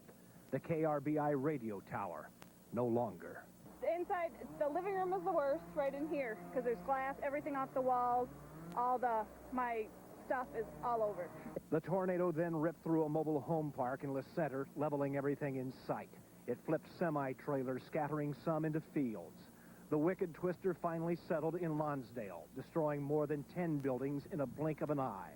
We came flying out of the house to make sure them guys were all okay. In a matter of 3 minutes, it was gone. We have to tell you that an 85-year-old man who lived in rural Hanska, who was injured when the twister hit late yesterday afternoon, has died of his injuries. The second victim who died was just 6 years of age. Dustin Schneider was killed when the force of one tornado literally sucked him right out of the van in which he was riding and dropped his body 150 yards away. Here in St. Peter, a man was simply walking down the street, not very far from here, in fact, just on the other side of this gymnasium, when a part of that building fell on top of him. He says he screamed for help for more than 3 hours before being rescued. When I was screaming for 3 hours, one of paramedics or somebody from town there heard me and started coming over and said, "You need help down there?" I said, "Yeah, I'm buried." They started undigging me. The ordeal wrecked Ricky Ham's shoulder, and he has some bruised ribs, but otherwise he's going to be okay. People around here consider him the luckiest man in St. Peter tonight. Among lucky people, those people who make their own luck, a group of people out in the rural part of Minnesota. Esme Murphy found a family who did everything right to save their own lives. Esme? Well, Don, this is a story of survival. We were 10 miles south of New Ulm in the farming country there. And if you've seen the movie Twister, you may recall the unbelievable scene of a cow being picked up by the tornado. Well, at this farm near New Ulm, celluloid met reality. This is what it looked like in the movie, a cow hurtling overhead along with all the other debris. But for Dean Schneider and his 2 oldest sons, life imitated art. And pretty soon all the pieces of the barn came by, and I literally saw a cow fly by, blow by. The Schneiders were way out in this field when they saw the twister coming. They were hoping to make it to this bunker for safety, but they couldn't. So instead, they had to cling to these bricks, hoping they'd make it through. Then we knew we were in trouble. As the 3 huddled against the bricks, the tornado chewed up and spit out their dairy farm. It was then they saw the cow fly, and Dean wondered if this was it. That's when stuff started to hit us. Schneider suffered a gash to his head, Matt a minor neck injury and scrapes. Miraculously, Matt was barely hurt. 70 of their cows were killed. Their farm is destroyed, but they are grateful. Somebody was looking out for us because there's no way we should have made it, like that. We consider it a miracle that they survived the 200-mile-an-hour plus winds in that farm field. Terrible damage done south of New Ulm, and this family was very, very lucky to get out alive. Thank you for bringing us the story, Esme. Utility crews throughout this area, as they always do in situations like this, are just working double duty, trying to get the power back on. They are all over the place down here, struggling to get power back to thousands of those people without power. These workers were in the town of Cortland tonight. All of the electricity is out in the towns of Comfrey and St. Peter right now, and the crews aren't sure when much of that will be back on. And because of that, police patrols are all over the place down here. The National Guard is surrounding the town of Comfrey. They're here in St. Peter as well. They're working to keep the streets safe here. About 120 National Guard troops are in this city. They're working security, helping with traffic control. Governor Carlson, of course, cut his trip to Washington short and flew straight back here to his state to survey the damage. He was in the town today in St. Peter working with many of the town's folks. He'd come here to see the damage for himself, and he told tearful residents who came along with him that he knows how hard it is, but Minnesotans will be here to help, he said. Carlson deployed the National Guard last night, and he also declared the area a disaster area, which, of course, jump-starts that process to get the National Disaster Declaration down here so folks can start getting some needed money and get FEMA trailers down here to help them out. And at Gustavus Adolphus College in St. Peter, the windows were blown out of the dorms and the chapel was damaged. About 50 cars in the parking lot looked like they were just stacked up in a junkyard. No one was injured because the 3,000 students and staff were away on spring break. Classes were to resume April 6th, but the damage means that that may be pushed back for 2 weeks. Frederica Freiberg was also out and about tonight trying to make some sense out of what happened. And Fred, what did you find? Well, I will tell you, Don, that we talked with a couple here in St. Peter who have suffered 2 big losses in just 1 year. Exactly 1 year ago, the couple we spoke with suffered a fire, and now their house has been blown to bits. And with devastation like this all around them, they are coping, like many in St. Peter tonight, by cleanup. They are concentrating on cleanup. But again, a double whammy for this couple is hard to take. So I grabbed my wife and we got back in this corner. And as the power went out and the crashing winds bore down, Paul and Lois Bjorklund held on to each other for dear life. When they made their way up from the basement, they saw half the house gone, the rest wrecked. This is the front room. And this was all new? Yep. Everything, rugs and everything was all new. Everything was brand new because last March 31st, their home nearly burned to the ground. They had just finished rebuilding and refurbishing. How do you take it another time? I hope it don't ever happen again.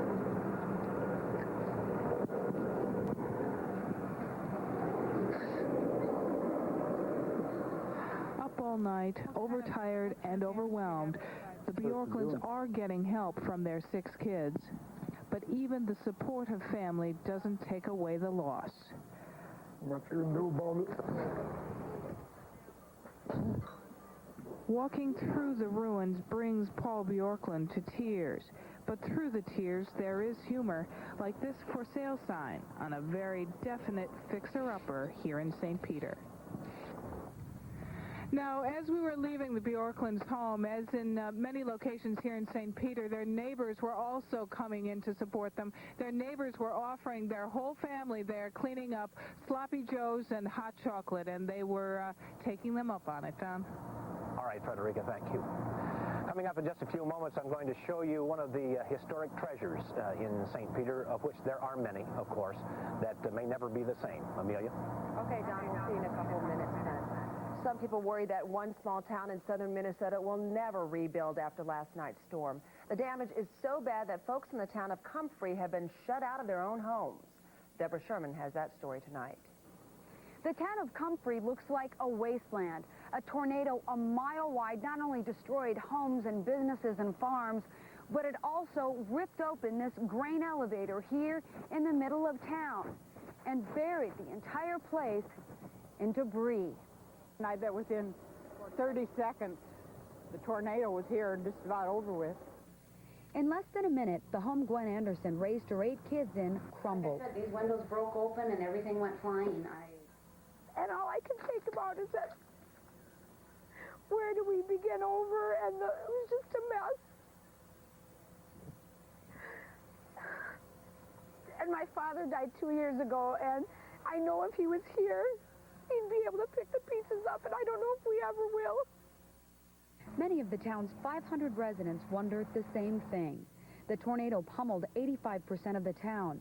Cars, homes, businesses, a school, a century-old church. Well, you'll have to go. National Guardsmen are blocking roads into the disaster and escorting people one at a time to face the ruins. And you pretty have to break down and cry with them because everything they had was in that building and stuff, you know, and you see it in the movies. You don't really plan on seeing it here like this at all, but it's really sad. It feels like a ghost town.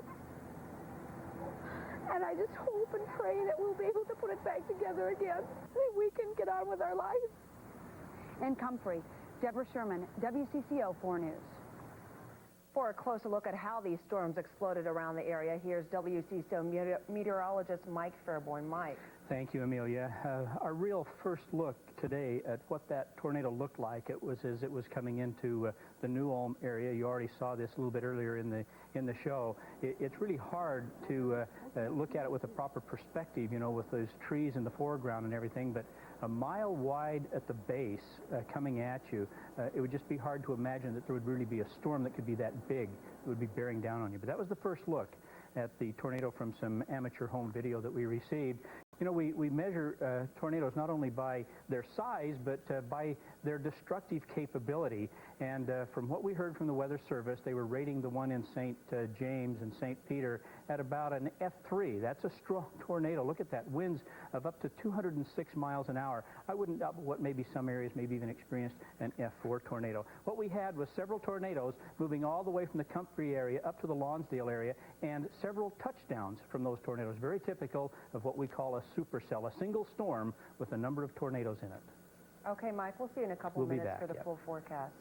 Many of you have called to ask how you can help these victims. So here are 2 important hotline numbers. Both the Red Cross and the Salvation Army need money. The Red Cross number is 1-800-HELP-NOW.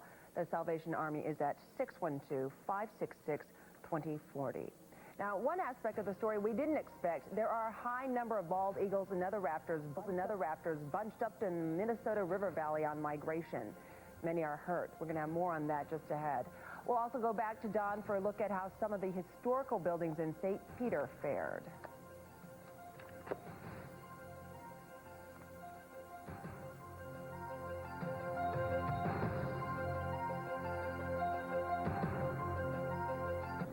And then we do have some gas heat, so... Have you heard when power might be restored here? Oh, it's hard to say because a lot of the lines are down and buildings are on the lines. It might be a couple days yet, so... I know you've been busy with your own cleanup efforts at your own home. Have you had a chance to look around town at all? Yeah, it looks like a bomb went off, you know. Looked like World War II or something. You hear that over and over, but it truly does look just like that. Have you had a chance to talk to any neighbors, residents? What are they saying? Well, I helped one neighbor put plastic on his windows, and just all the windows went out and mud everywhere, you know, and a lot of the houses aren't worth fixing. And Brian, I know you have 4 boys. Obviously, a lot of schools have been damaged. They're not going to be going to school for a while? Not for about a week, I hear.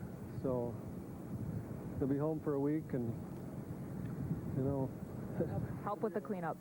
All right, Brian, good luck to you. Thanks for joining us this morning. Appreciate that. So here in St. Peter today, it's going to be tough. It's going to be a very wet and cold day, and already people are starting to stir, and the cleanup is beginning yet again for the second day. Dave? A cold and wet day is just what the people don't need. Right. Thanks, Chris. We'll continue to bring you more on the tornado devastation throughout our newscasts. Well, the time right now is 7:06. We have much more coming up on WCCO this morning.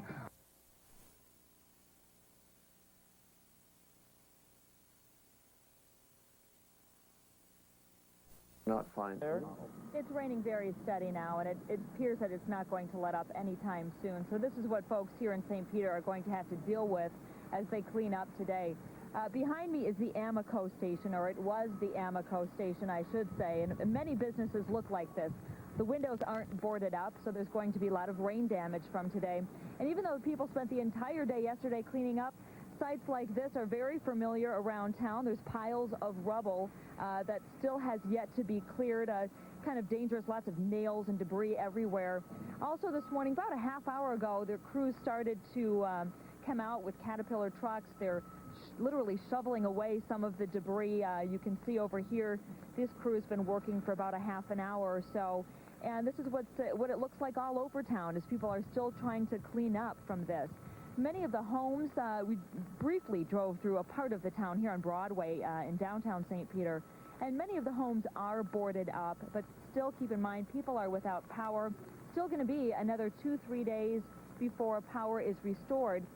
People really aren't sure when it's going to come back on, so and it's very cold. So some people did stay in their homes. They built fires. They tried to stay warm. A lot more people went to shelters or went into the Mankato area. So it's going to be a very long time before even the cleanup and some of the debris is cleared away from this town. And that Dave? rain and that cold is definitely what the people do not need today. No, this is going to be a very difficult day for people. Very discouraging. Thanks a lot, Chris. Some people are concerned that one small... Even in the worst part. This was the former school. This is a community center now. Well, it never will be again. This is the basketball gymnasium. You can see the giant girders have fallen down. There was a 4-course brick wall standing right here where I am, and it has tumbled onto the gym floor. Our broadcast coordinator, Tom Ziegler, is from the hometown of St. Peter, and he said that he remembered playing a game when the John Ireland kids came over here to play against the public school kids. And just to think that 30 years ago, that was, well, just yesterday, that was a place to play basketball. The worst part of it started yesterday at 4:35 in the afternoon when the tornadoes first began to strike. It first hit Comfrey, Minnesota, and hit it very hard. Then the twister moved on northeast. It hit St. Peter. From St. Peter, the storms headed on to La Center. It kept on going and tore then into Lonsdale. We're going to begin here in St. Peter. That's where we are. This is the base of our operations now as we kind of move out all over Nicollet County and Brown to find out where the devastation is. But Mike Walsher was out all day today in this area talking to folks who are trying to figure out what in the heck happened last night and what in the world will they do to put their lives back together. Mike? You're right, Don. I join you in seconding your comments that this is one of the worst tornado damages that we've seen in our 20 years here in covering these twisters in Minnesota. I'm standing at the front step, what was the doorstep to a home. This is the area of the worst damage. The tornado came right over the hill, right over the college, and then just devastated, wiped out this entire neighborhood in about a 3/4 mile wide swath. And as you see, nothing is left of some of these homes. This used to be Gary Lacey's house. Now he can look right into the basement where he, his daughter, and his dog hunkered down to survive the twister. And then this tremendous noise come, and then all of a sudden it was daylight, which could only mean one thing: the house was gone. Many of the stately older homes in St. Peter sustained heavy damage. Some are destroyed. Those still standing lost their roofs, their windows, porches, their trees. The Lesners had lived here since 1956. Both choked back tears as the extent of the destruction to their town and their home sinks in. Such a shame. We were going to retire and take it easy. No, I don't know. What can I say? The tornado damaged many stores along the main business thoroughfare. Most places were closed on Monday. But one of the more seriously damaged, the lumber company, opened its doors to supply plywood and repair items to to tornado victims. We had the same thing at home. So we got that to clean up. St. Peter was noted for its beautiful and historic churches, and several of them were badly damaged in the storm. The Catholic Church, designed by the same man who built St. Mary's Basilica in Minneapolis and the St. Paul Cathedral, lost all its stained glass windows. Even the heavy stone cross from the roof blew off and buried in the soft ground. It's devastating. It's terrible. It's just awful. I guess I was here at 6:30 this morning coming to have morning prayer, and I didn't know that we were hit, and I didn't know the holes were as big as they are, and it's just awful. And sadly, Kay Osborne tells us the Catholic Church probably is going to have to be demolished. Don, as you can probably gather from talking to people, folks are numb, they're in shock, they're running on adrenaline at this point. It's a pretty common reaction right after a tragic act of nature is this, and certainly in the next day or so, the full extent of the loss is going to sink in as some of that adrenaline and some of the numbness wears off, and people really are going to be devastated by what's happened to their town. Back to you. Exactly right. That's what we have seen. There is no comfort in knowing that it will only get worse for a short period of time after this. You're exactly right, Mike. That's some of the property damage. It is amazing when you survey the damage here as this mile-wide tornado came down and tore straight down through the middle of town, right through campus, right through the center of the street, Main Street here in St. Peter, that more people were not killed. The early warning system, the work that Mike Fairborn was doing, just a wonderful testimony to that early warning, except one child was killed. You heard Dennis tell you about that. A 6-year-old child was killed. Dustin Schneider was with his family. They were riding down the road in a van, and the wind blew them off into a muddy field, and then some kind of air pressure trick that tornadoes do sucked the child out the window and carried him 150 yards, and he was killed.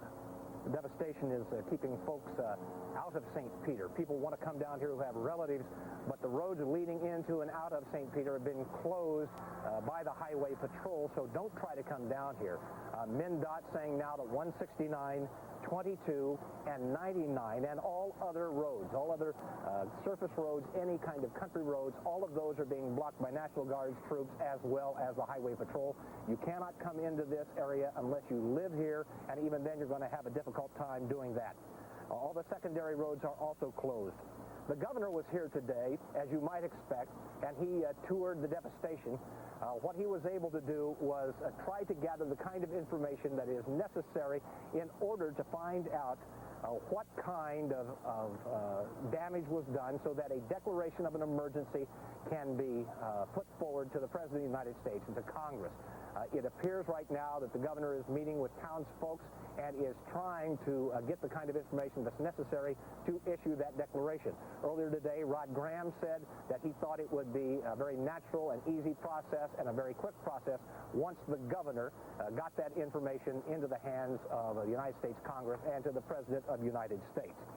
Well, we've seen a lot of beautiful historic buildings down here. Anybody who drives through St. Peter knows that this is a town known for its great river, for the beautiful old historic buildings, some of them dating back to the 1850s, and for the wonderful trees around here. One of the most beautiful of all is the campus of Gustavus. You're going to be troubled by what Kathy Wurzer found today. Kathy? Behind me, you can see way up on the hill there one of the heavily damaged dorms of the Gustavus Adolphus College campus. Now, the historic Lutheran College is a landmark, as you know, here in St. Peter. It's also a major employer and home to about 2,300 students. Well, today became clear just what was lost because of those ferocious tornadoes that whipped through the area last night. Now, from the air, damage to St. Peter's most recognizable landmark doesn't look too bad. Only when you try to drive around campus do you get a sense for how extensive that destruction is. Now, the focal point of campus, Christ Chapel, is missing its distinctive spire, while the ornate bronze sculpture on the doors remains untouched. Now, windows were blown out of dorm rooms. About 75% of the trees on this once picturesque campus are destroyed. Gustavus is home to about 400 staff and faculty and about 2,300 students. Now, this Gustavus grad got through security to see what remained of his alma mater. Despite all the damage, no one on campus was injured. I just can't imagine what would happen if people were in school right now. I mean, it's perfect timing. We were just talking on the way up if happened a week ago, or a week from Sunday, because everyone would be coming into campus. And, I mean, everyone would have been outside. There would have been no way that people would have been able to get out. As he said, of course, students are on spring break right now, and the president of the college says that they're not exactly sure when they want to bring the kids back. It might well be maybe the Monday after Easter, which would be in about 2 weeks from now. They are still assessing damage on campus, and believe me, it is amazing when you go up on the hill there to see this once, as we mentioned, picturesque campus, and there's really not a lot left, a lot of damage. Back to you. I saw that today as well, Kathy, and you're exactly right. No one will believe what that campus looks like. We told you earlier that Comfrey, Minnesota, was perhaps the hardest hit. It's not a very big place, and so its acre for acre per capita damage is probably greater than any tornado that has ever hit any place in Minnesota. Deborah Sherman spent the day there, and she has this report. Deborah? Here in Comfrey, the damage is unreal. The best description is like bombs went off, damaging or destroying 75% of the town, including homes just like this. Now, this was somebody's bedroom just last night. Here's their bed frame and their dresser, and over here you can see that this used to be their kitchen, but now it's all a mess. 3 out of 4 homes today look just like this one. Look like they were in a war zone. Go back home. The small town of Comfrey has become a fortress.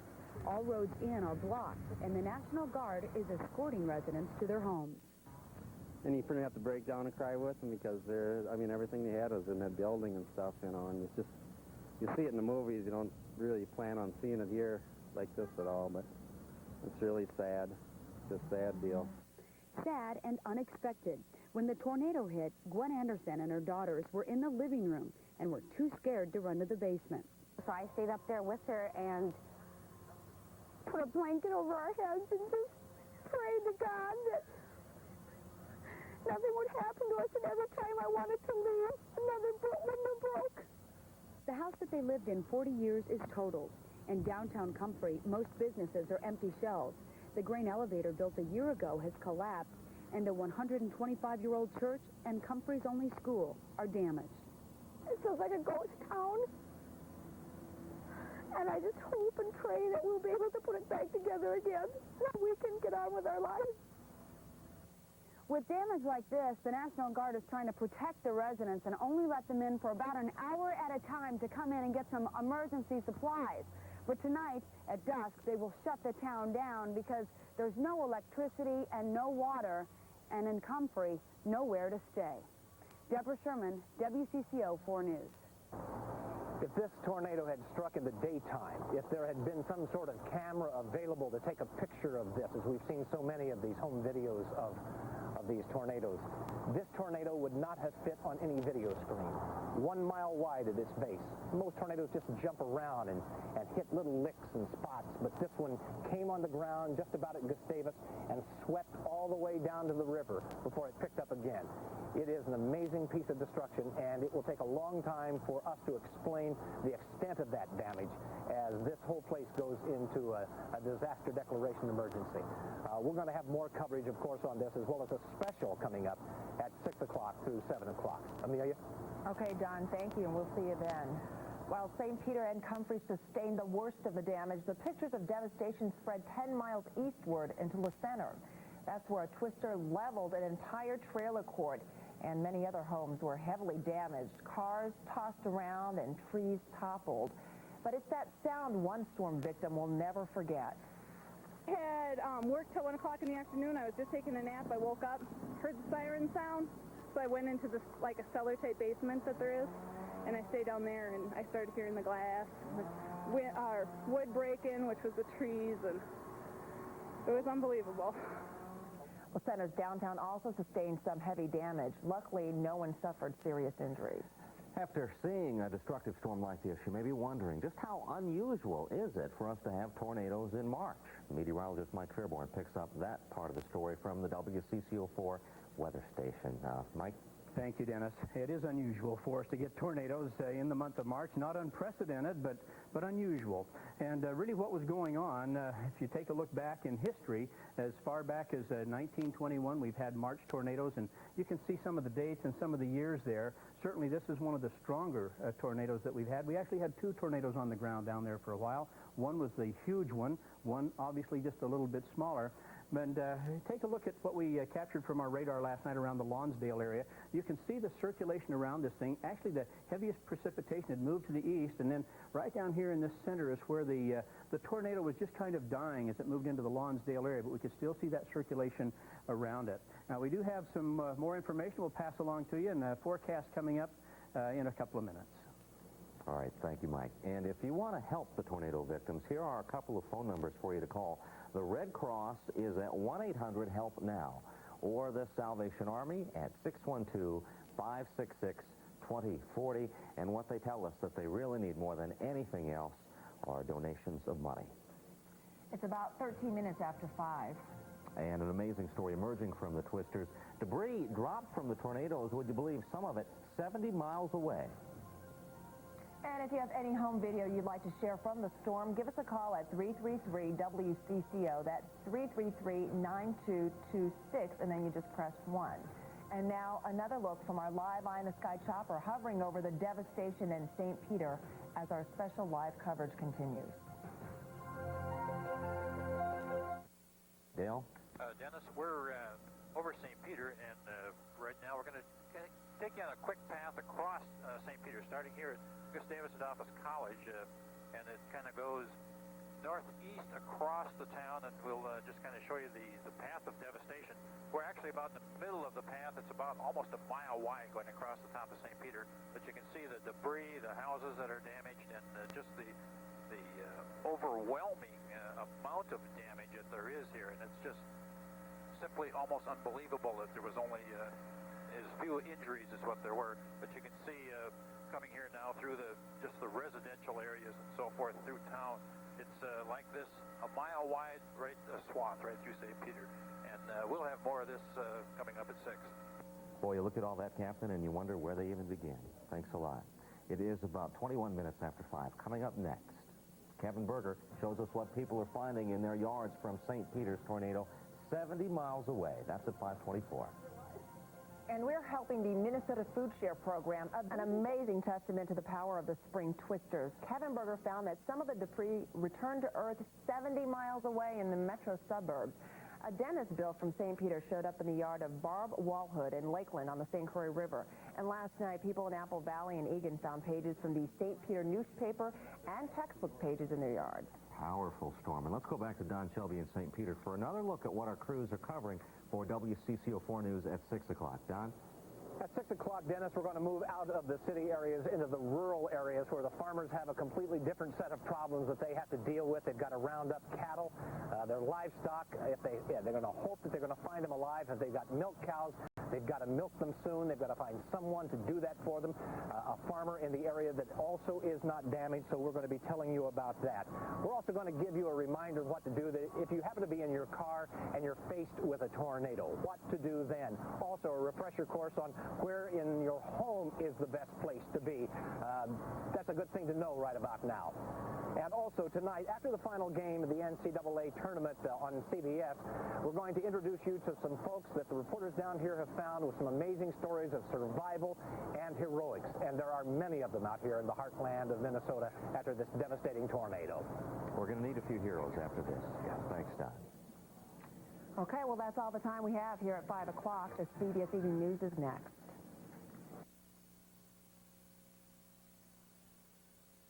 From last night's series of tornadoes that ripped through southern Minnesota.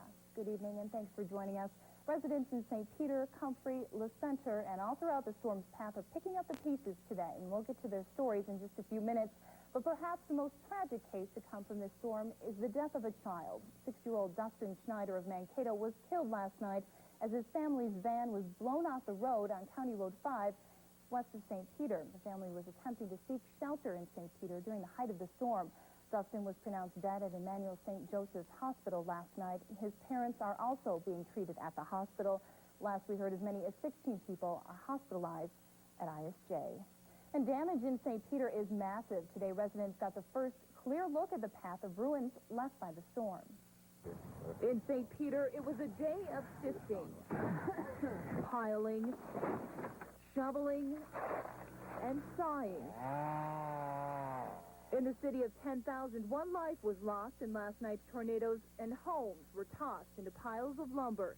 Dan Breeding won't forget. I thought the house was going to come down after a while. We had a big chunk of a garage roof against the side of the house, and I heard that hit, and it sounded like the whole house was coming down. Just down the street, homes were coming down. That garbage bag right there, grab that. Now Jessica Hatlevig's family helps her sift through what the tornado spared. Hey guys, look what picture survived. Across town at the city's library, there's another mess. What's your stuff? Soggy books and a tangled web of wires add up to nearly $500,000 in damage. And we've managed to pull out some of the computers to salvage. In fact, we've got a van full of computers. We just put these in last year, so it's kind of a shame. And just steps away, Ann and Amy step back to get a good look at their upper-level bedrooms. We stood right there and looked up. It was like you were looking into our living room without a wall there. Estimates are still sketchy. Damage is well into the millions for the city. At least 500 homes are damaged, if not destroyed. Most of the losses can be replaced. But what they can't replace are the trees. Hundreds of them, many more than a century old, that used to line the streets of St. Peter like a canopy. Now, the neighborhoods will never look the same.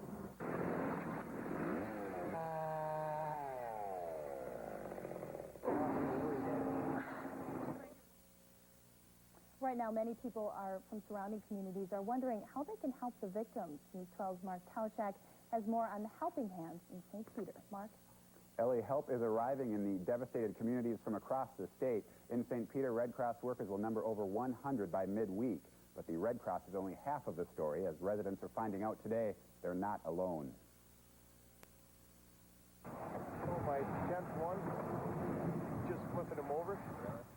There's a job for everyone.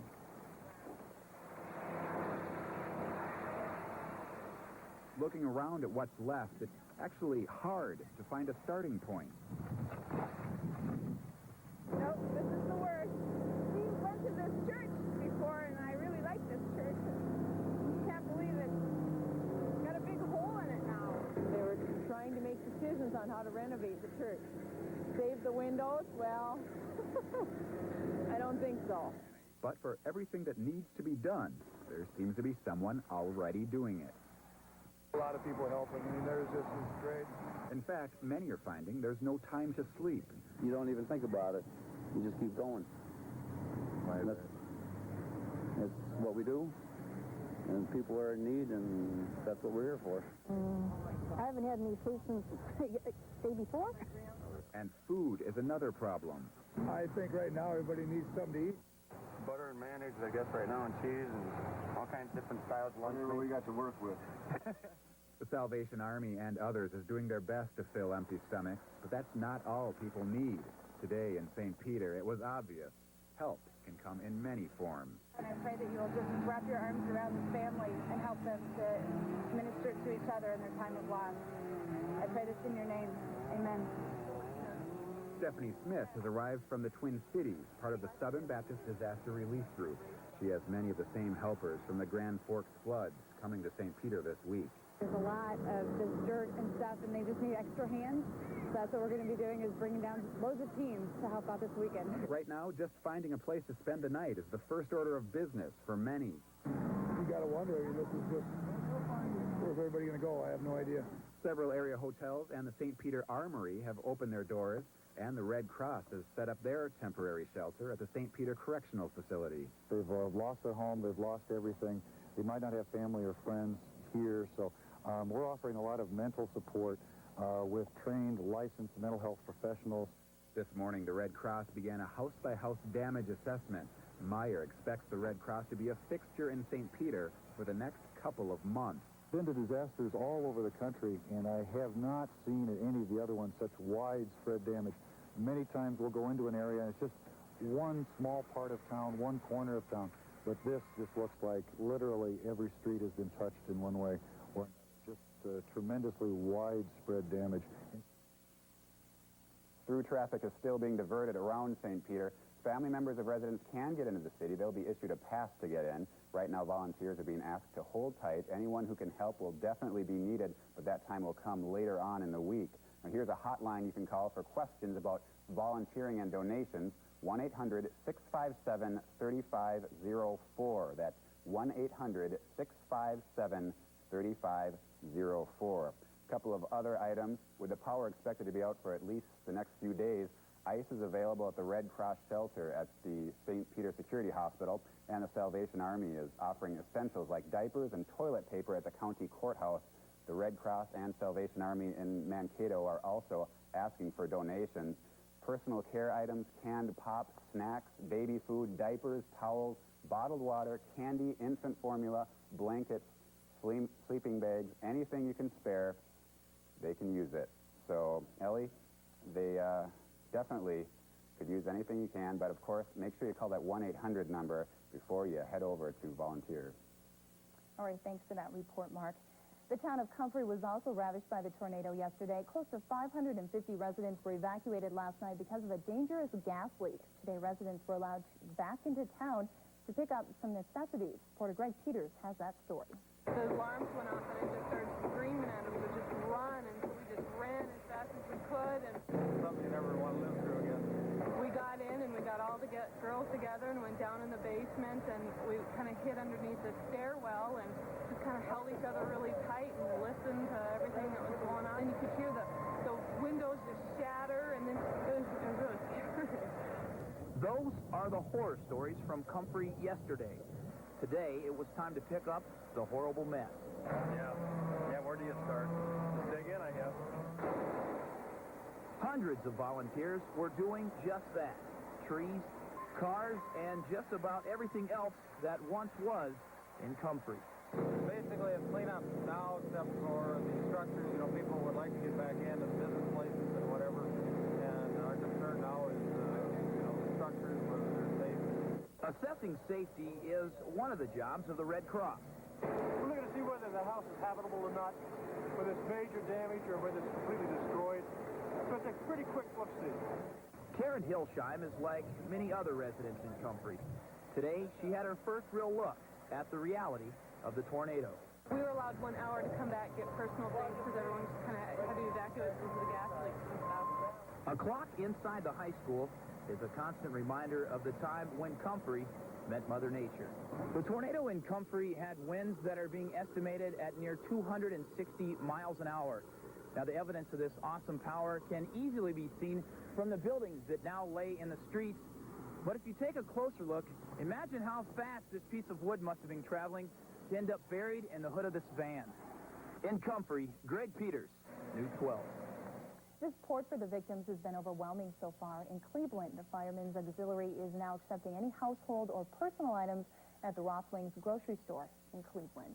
And we need to take a quick break now, but when we come back, we'll hear from Governor Carlson and his visit to St. Peter. We'll be right back. Much home to see the damage left behind by last night's tornadoes. This afternoon, Carlson was in St. Peter, and News 12's Tom Schultz was there for Carlson's visit. What did Carlson have to offer the victims there today? Well, Ellie, he certainly understands the gravity of the situation, and to underscore that, of course, the governor left Washington immediately this morning, flew directly to the Twin Cities, and then from the Twin Cities came directly to St. Peter and then to Springfield and Comfrey. Carlson arrived by a motorcade into St. Peter just before 3 o'clock this afternoon. He spoke with survivors and then visited the Tornado Disaster Command Center in the basement of the Nicollet County Courthouse. After that, Carlson and Minnesota House Speaker Phil Carruthers addressed the media. You have seen the enormous devastation that nature can impose upon people within 30 seconds. The miracle is that the amount of injuries and deaths have been at a minimum. The real tragedy is the loss of a 6-year-old boy. That cannot be replaced. The leadership of the communities, the counties, the cities are working together and working with the state officials, and federal officials will be here tomorrow. I talked to FEMA this morning, and we'll have a coordinated plan. But we want to work out is some kind of the possibility of some kind of a package that would match the financial assistance package that was put together for those areas that were affected by the flood this past summer. There will be a measure put into the House tomorrow, and that would set up a flexible appropriation by which the governor's office would be given considerable discretion. And we want to work with the local officials, with the governor, and get the help out there, to get the assistance that's needed. So how soon do you think that victims can actually get the aid that they need? Well, of course, remains to be seen, Ellie. You heard Speaker Carruthers say it could be introduced in the House tomorrow. We understand Senator Hottinger introduced a bill today, as much as $10 million they'd like earmarked for disaster relief, not just in St. Peter and in Comfrey, but throughout the state with that Red River flooding, of course, from last year. Again, the thing to remember is the legislature is still in session. They are certainly responding with a great deal of interest and care, and it's quite possible that maybe in a week's time the governor may sign some kind of measure to get the disaster aid, and that certainly is needed. Okay, thanks, Tom. Well, we've seen the devastation there, and we know that they certainly need that as soon as possible. Well, when we come back, Brian Carrick's forecast is up next. If you're just joining us, here's the latest on what the spring twisters did to southern Minnesota yesterday. A 6-year-old boy died when a twister tossed the van he was in right off the road. At least 38 people are injured. 3 of them are in critical condition. More than 500 homes in St. Peter are destroyed, and another 2,200 or more there are damaged. 90% of the homes and businesses in Comfrey are damaged or destroyed. American Red Cross shelters housed 400 people overnight, and a Minnesota Senate committee has already approved up to $10 million in tornado relief money. When the twisters went through St. Peter yesterday, they not only destroyed homes and businesses, but a lot of the history in the town as well. Don Shelby joins us from St. Peter to talk about that. Don?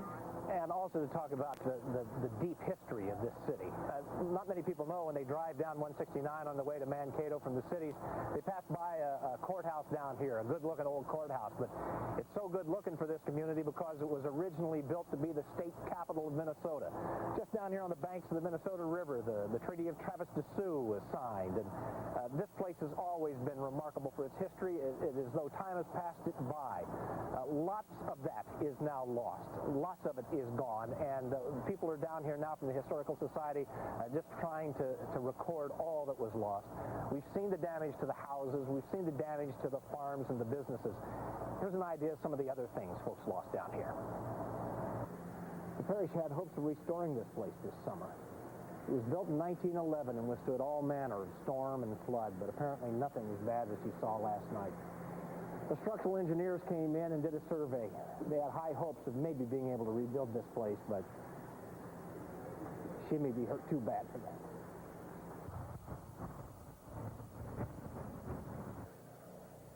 And the big wind took down dozens of these 200, 300, sometimes 400-year-old cedar trees that shaded the resting place of so many of these St. Peter townsfolk. This is Floyd B. Johnson Memorial Football Field, at least it used to be. This is where the Saints play their high school football games, but it'll be a long time before they can claim a home field advantage here. A lot of people are wondering where was the hand of the Almighty last night when all of this happened. Maybe it was right here. This is a dormitory for Gustavus Adolphus, and as you can see, every one of those windows are blown in and the rooms are destroyed. Nobody was in the rooms. It was spring break. A lot of people are saying that that this was a tornado, the size of which no one has ever seen before. Photos from the air distinctly show a path 3/4 to a mile wide through the city of St. Peter. We don't know if that's how wide the tornado was or whether there were 2 or 3 tornadoes. No one knows exactly for sure yet. We don't know how many hit Comfrey, but we know whatever hit it hard. Deborah Sherman is standing by in Comfrey with maybe some answers to those questions. Deborah? Down the town of Comfrey is really shutting down for the night after a very devastating day for everybody here. The National Guard has been escorting people in to take a look at some of this damage. People learned that about 85% of their town was absolutely destroyed, 3 out of 4 homes. Take a look at some of the video that we shot today of the destruction. The twister spared nothing. Farmhouses, cattle, the only school, businesses, and homes, many homes, like I said, about 85% of them. The entire Main Street is also gone. It's just home after home, block after block, mile after mile of debris and disaster. Tonight there is no sewer, there is no power, there is no electricity, and all day long people have been doing nothing but getting a few emergency items in and out. That's all the National Guard would let them stay in here, and they have started to clean up. Right now we have an expert with us, Todd Krause from the National Weather Service, to tell us just how bad the tornado was here in... Well, it's certainly been very bad, as bad in the 5 years that I've been doing tornado damage surveys, as bad as I've seen. I think you have to go back to 1992 in southwest Minnesota when Chandler and Lake Wilson and Clarkfield and a number of other communities got hit very, very hard. Now, I understand you've actually rated the town of Comfrey here, the damage. Tell us about that. Yes, we've rated this on the scale of 0 to 5, with 5 being the strongest and 0 being minimal. This is getting a 3, but a 3 is very, very intense, as you've seen today. And just how big was this tornado that touched down here and did all this damage? This was really a monster. It was 1.25 miles wide, on the ground for at least 15 miles and possibly 30 or 40 miles. That's some of what we'll still be piecing together. And you've been looking at tornadoes for about 5 years. Can you compare this to the others you've seen? It's certainly, this area and St. Peter are certainly really hard hit. I would say the tornadoes that hit both communities were about the same strength. Todd Krause, thank you so much from the National Weather Service. We appreciate your time here tonight. And the big question is, can this town rebuild? Some people are really questioning if that will be possible after their entire town was wiped out. Don? That's a question we'll have to wait to answer. Thank you very much, Deborah. Well, we're going to have more coverage down here from St. Peter as we try to tell you how people are going to try to build their lives, rebuild them, if you will. But for the meantime, we'll go back to the studio. Amelia? Okay, thank you, John. We'll see you a little later. A very popular radio personality is no longer... The Ramsey County attorney brings murder charges today against a man named American Laverne Moore. Mike, we see some gray clouds moving in. Should we be worried about anything? Not for us. Down over southeastern Minnesota, there's still some problems into Wisconsin, and maybe southeastern Minnesota again tomorrow. But, you know, the supercell thunderstorm that we had yesterday, very typical of maybe central U.S., not here in Minnesota. That's what made it so unusual. And then those tornadoes just continued to drop down out of this huge, long-lived thunderstorm as it moved across southern Minnesota. Very unusual for us, even in the summertime, but very unusual for us for March. Here's what we're looking at outside right now. Some gray skies, as you mentioned. And we have lost you. We cannot hear you. Way better. All right, obviously we have lost contact with Don Shelby down south. Coming up tonight after the NCAA championship, more stories of survival in this violent storm. You're going to meet a family that will hide behind a wall and watch in terror as debris, even a cow, flew over their heads. Plus, bald eagles injured in these twisters are being cared for in Minneapolis. We're going to have all that tonight after basketball. Midwest. This is the hometown team, WCCO4 News. Hello, thanks for joining us. I'm Kathy Wurzer. And I'm Jim King. The Twisters picked up pieces of their lives and dumped them dozens of miles away. And we begin with several live reports on the tornadoes that swept across the area tonight. Bill Hudson has pictures of major damage on the campus of Gustavus Adolphus. And Dennis Doda is about 60 miles away where some of that debris landed. But we begin our team coverage with meteorologist Mike Fairborn. Mike? Thank you, Jim. What we've had really is the last watch, or the warning, actually expired at 8:30 tonight, and the watch is now still in effect, extend over into Wisconsin until 2 a.m. So they're still expecting some rough weather to move through central Wisconsin. We started out with just rainy skies here in the Twin Cities, some cloud cover. All of a sudden, the storm just exploded over us. There's the killer tornado cell right down to the south of us as it was moving down through the New Ulm, Mankato, and St. Joseph area, now moving on to the east and just about out of the area. But look at the number of tornado touchdowns that we received, extending all the way from Comfrey up through Cambria into St. Peter, and finally ending up with a couple more over around Wabasha over into western Wisconsin. And the tornadoes weren't the only thing. We had reports of hail all the way from 1 inch around parts of the metro area to as much as 4 inches in diameter in the Cortland area. We'll have a full weather update for you and a forecast coming up in a couple of minutes, Jim. Hope it's a good one. All right, Mike, thanks very much. Well, our team coverage continues now with some of the worst damage, and Bill Hudson is in St. Peter right now. Bill, what can you tell us? Well, we can tell you off the top, sadly, the one fatality has been confirmed as a 6-year-old child, Jim. There are multiple injuries here, people being treated at a Mankato hospital, at least 3 people listed in critical condition. However, the search is far from over. People are emerging from their homes this evening just dazed at the devastation. It is so widespread from one end of town to the other. There are literally hundreds and hundreds of buildings that sustained damage. Downtown, we can tell you, looks very much like a war zone. Residents of St. Peter heeded the sirens and warnings and took cover. It was shortly after 5 p.m. when the twisters scored a direct hit. Yeah, I could see it coming up past the church, and by the time I saw the twisting, we hit the basement, and it was over in just a matter of a couple minutes. When they emerged from basements, folks were dazed at the damage. Homes ripped apart, trees uprooted, the streets of downtown littered with shattered glass. Plows are being used to clear paths for rescue workers. 50 people took shelter at a McDonald's away from the large glass panes. As soon as we heard it and saw something coming, we just got everyone out of there, got back in the grill area, and then all of a sudden the playland just burst it and everyone just ducked. With power lines and trees blocking roadways, major highways are being detoured. Homeowners like Walt Timmerman are devastated by the sight of a once beautiful town torn to shreds. There's nothing left. I mean, I got every tree in my yard, and I had 85-foot trees, and they're gone. Everything. I had a garage. I parked my van where I thought I'd be safe, but my garage went on top of it, so that's pretty bad. That's an understatement. It is very bad. This is just some of the tin that's just twisted apart and just dropped down here in the middle of downtown. Behind us, there's a lumber yard, the place where people would be going tomorrow to pick up supplies to cover up their shattered windows.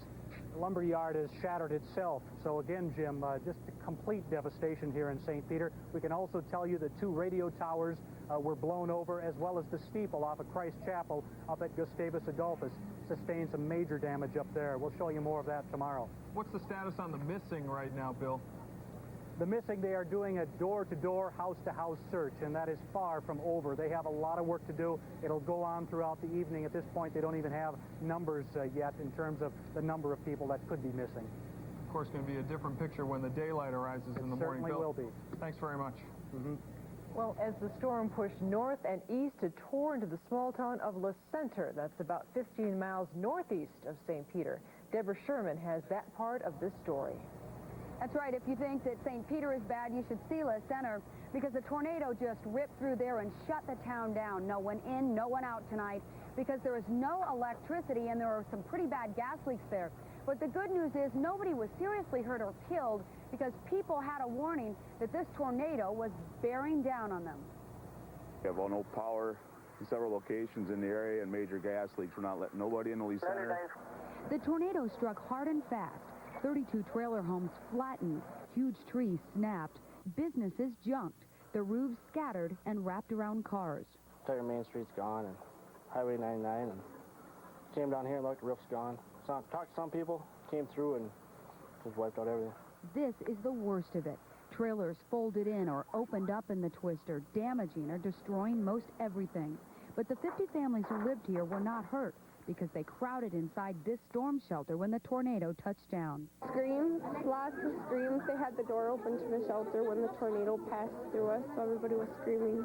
Now, Hernandez and her 11-month-old are living in the school with dozens of others, wondering what they'll do now. I want to go home. I want to go home. I don't care if we have power. I just want to go home. Everybody wants to go home, but unfortunately, a lot of the place looks just like here, just all twisted up, and just everything is just all over the ground, people's personal belongings, things that really are completely destroyed. Now, the high school there is running off of a generator, and most people will be staying there until the gas leaks are plugged up.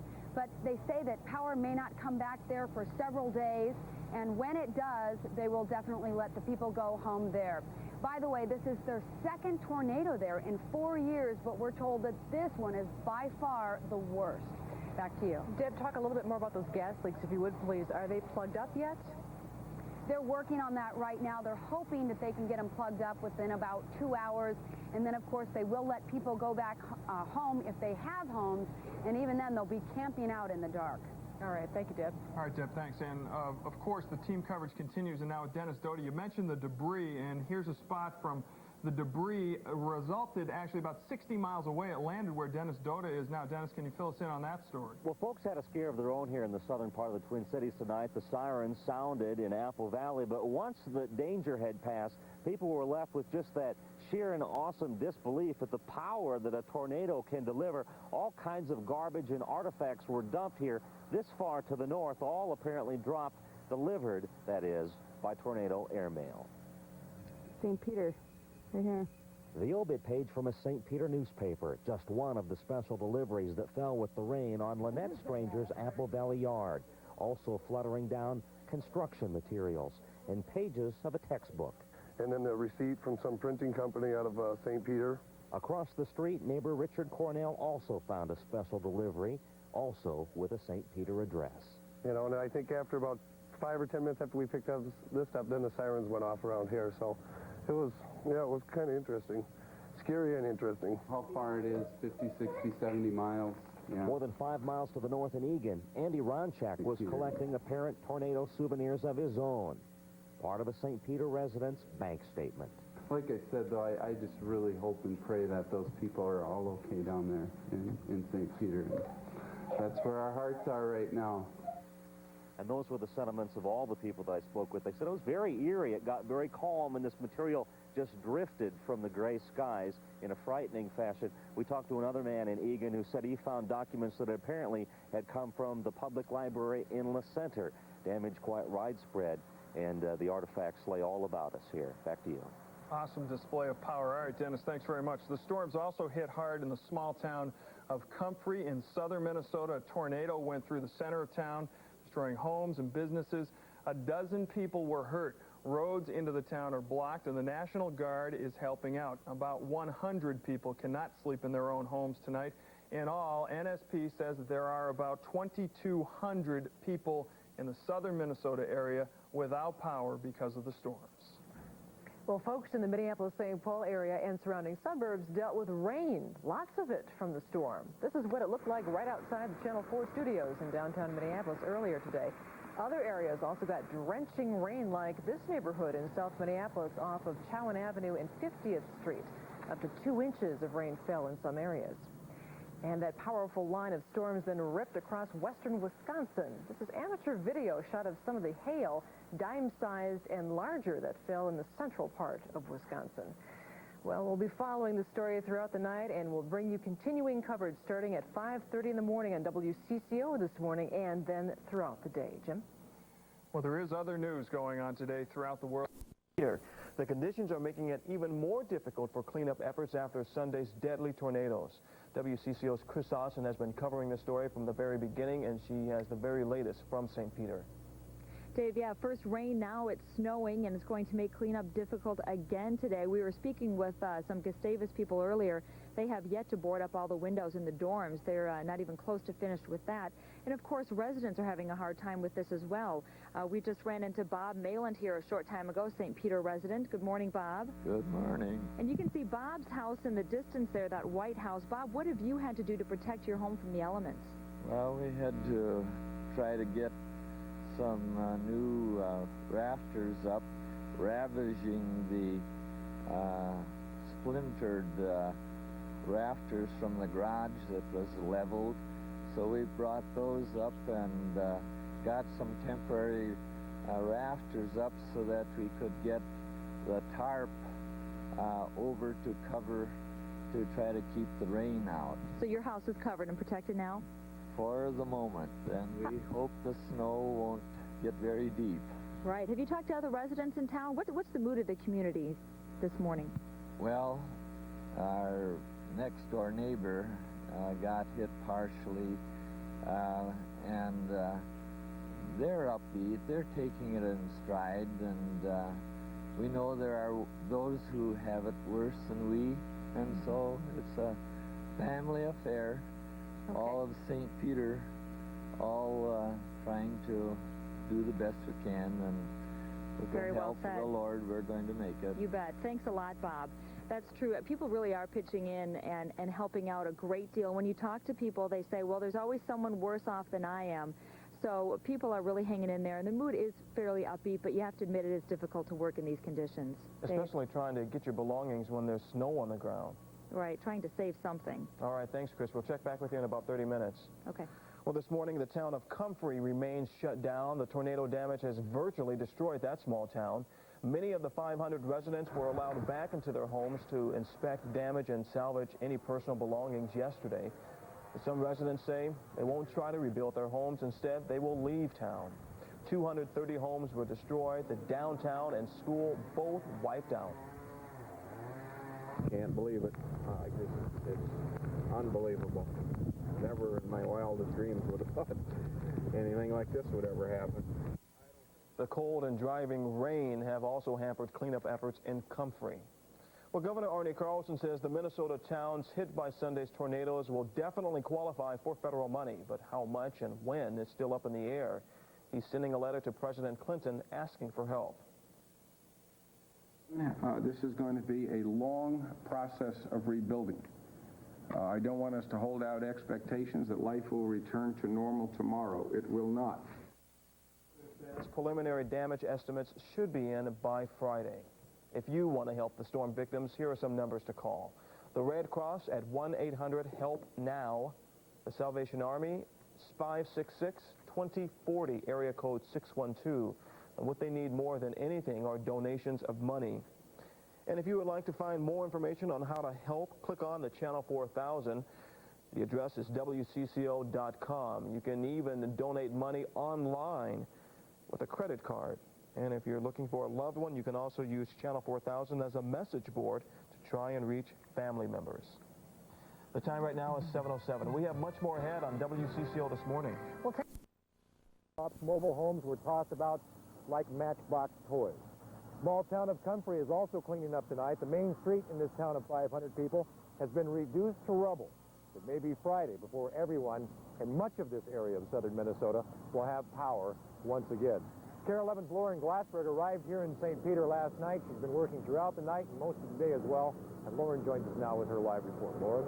Paul, more than one person has told me today in St. Peter that this city will never be the same. And just by judging and looking at the destruction behind me, you might believe that. But the cleanup has begun. And though they may be baby steps, they are certainly steps in the right direction. After the slam of a tornado comes the clamor of cleanup. Attics emptied out, trees trimmed down, making way for new views. But Greg Sunderman isn't sure he likes his. Yeah, when you look this way, it looks all right, but when you look out the other way, there's nothing there. A bedroom with a little too much breeze. And there was a headboard in that here along the wall, and apparently that's gone. So too is the roof. Whole top of the house is gone. All this, and he only just moved in. Took 4 weeks to get everything unpacked and moved in, and what do? You start over again. His neighbor will do the same. I found my bedroom curtain wrapped around a tree, clinging on to possessions found across the street. But we found pictures, images of better times. Now it's, you look at it and it's just more like amazement. Like, I can't believe this thing that was in my desk drawer is on my neighbor's yard now. It's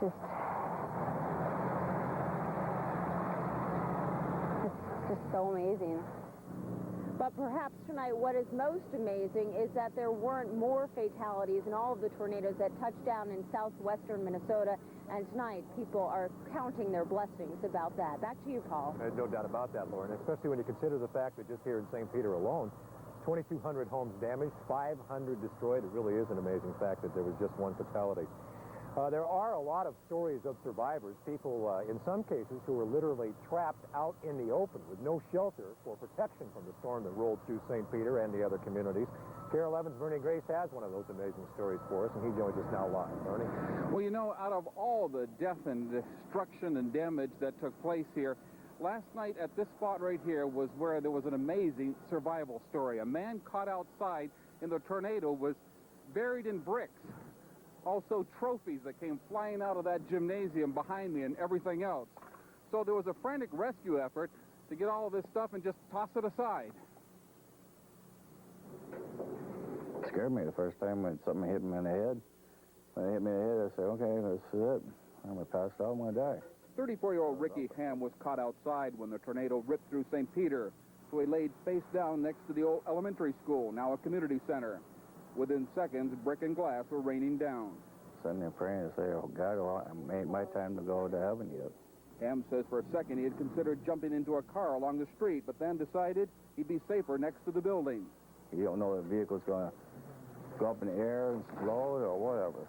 Ham's wife, meantime, became separated from her husband. She was blown over. She rode out the storm next to a curb. I had my coat like this over my head, and my hands were up like this. She peeked from her coat and couldn't believe what she was seeing and the damage. I saw a white cloud or something, and it was swirling around like this, like a tornado would do, and I figured, that's it. I'm dead. As she searched for a husband, eventually residents along Washington Avenue, whose homes were demolished, heard his muffled cries for help. So every time he'd cry out, we'd move around to a different position and then continue on, and sometimes he'd cry out again, and we'd move some more and just kept pulling the brick until once we found him, then we kind of knew where we were supposed to dig. While he was complaining, yeah, I told him a couple of times, you just have to settle down, fella, and wait for us, and if it hurts, just bite the bullet. Finally, Ham was uncovered and rushed to the hospital, glad to be alive and feeling lucky. Just down the hallway from Ham's room, the parents of 6-year-old Dustin Schneider. He was sucked from a van and flung 150 yards to his death. His parents were also injured. They remain hospitalized tonight. Now, relatives of Dustin Schneider gathered at Emmanuel St. Joseph's Hospital in Mankato today to comfort one another. Of the 21 hospitalized there, they range from ages 6 to 90. The 3 who were in critical condition last night, today they were upgraded to stable condition.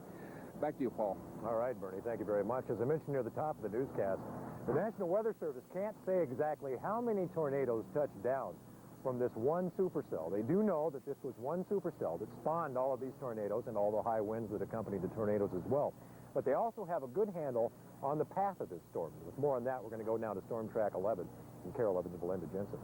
Well, Paul, you're right. They do know about the path of the storm. They also are now just recently coming out with the F scale, how large and how fast these winds were blowing. I'm going to show you that in just a second. But first of all, we'll show you at all these blue dots denote where we had hail recorded yesterday, and all the red dots, and you can really see them in the same path, is where the tornado did touch down, but they're not sure exactly how many tornadoes and if the same tornado did affect certain towns, but they're getting a better idea as they survey the damage.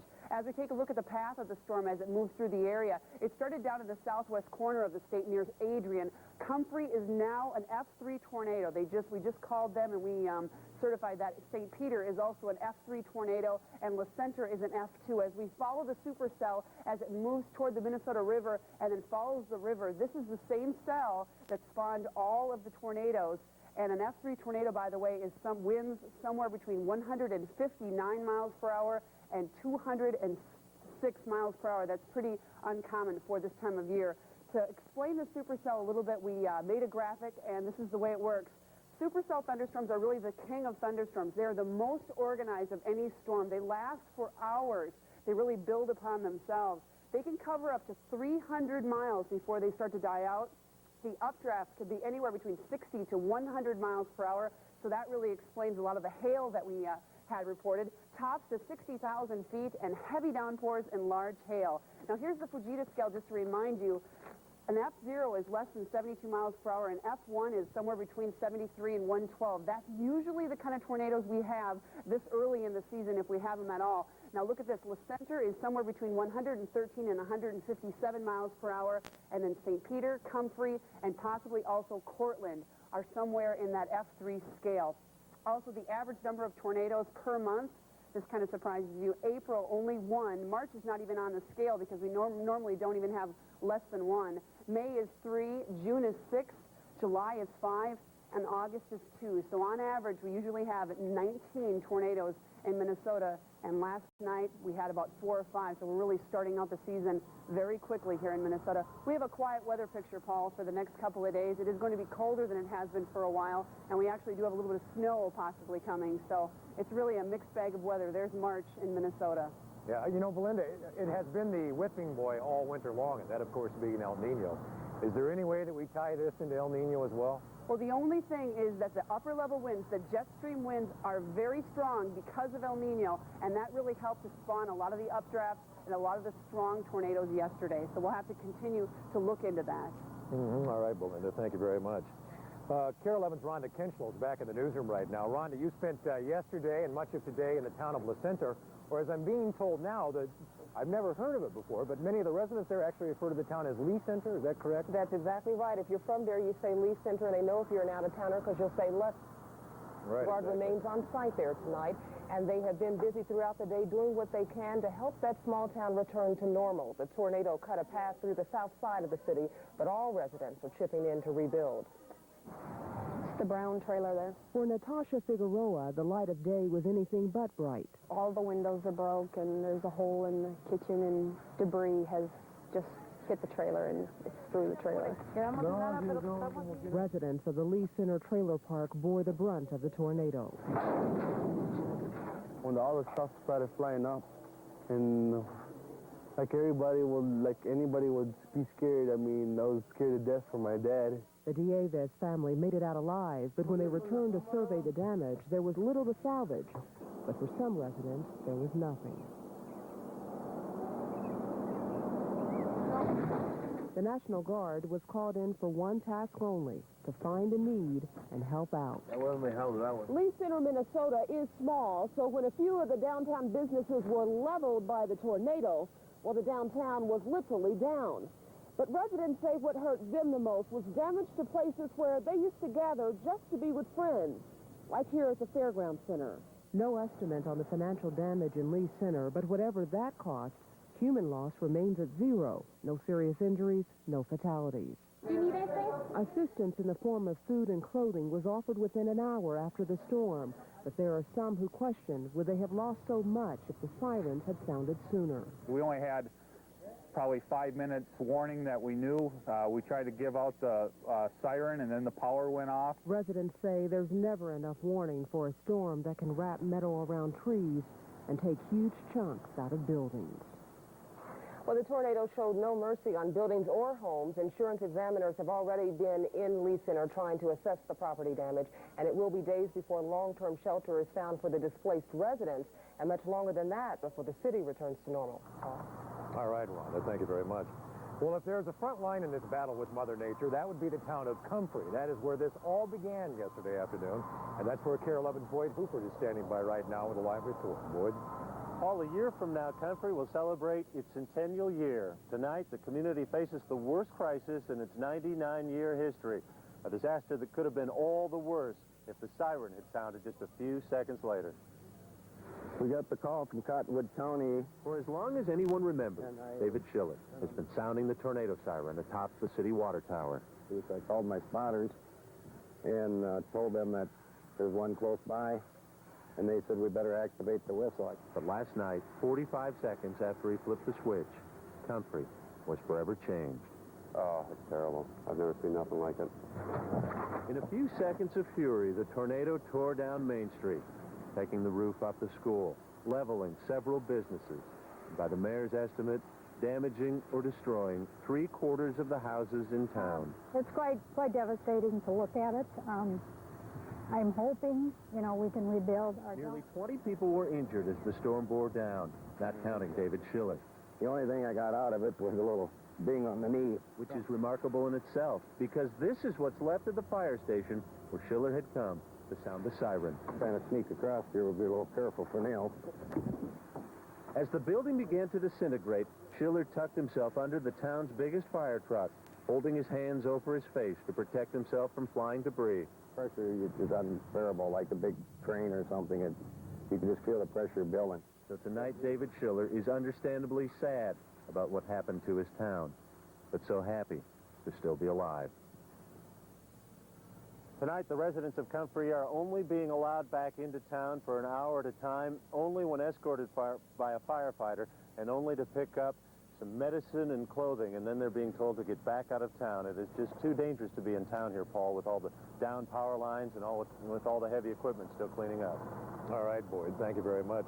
A number of service organizations are taking donations to offer relief to survivors of the storm that rolled through southern Minnesota. If you would like to help out, we have some numbers that you can call. They will connect you with the Salvation Army, the Red Cross, and Lutheran Social Services. We'll be right back with more on this unusual March superstorm.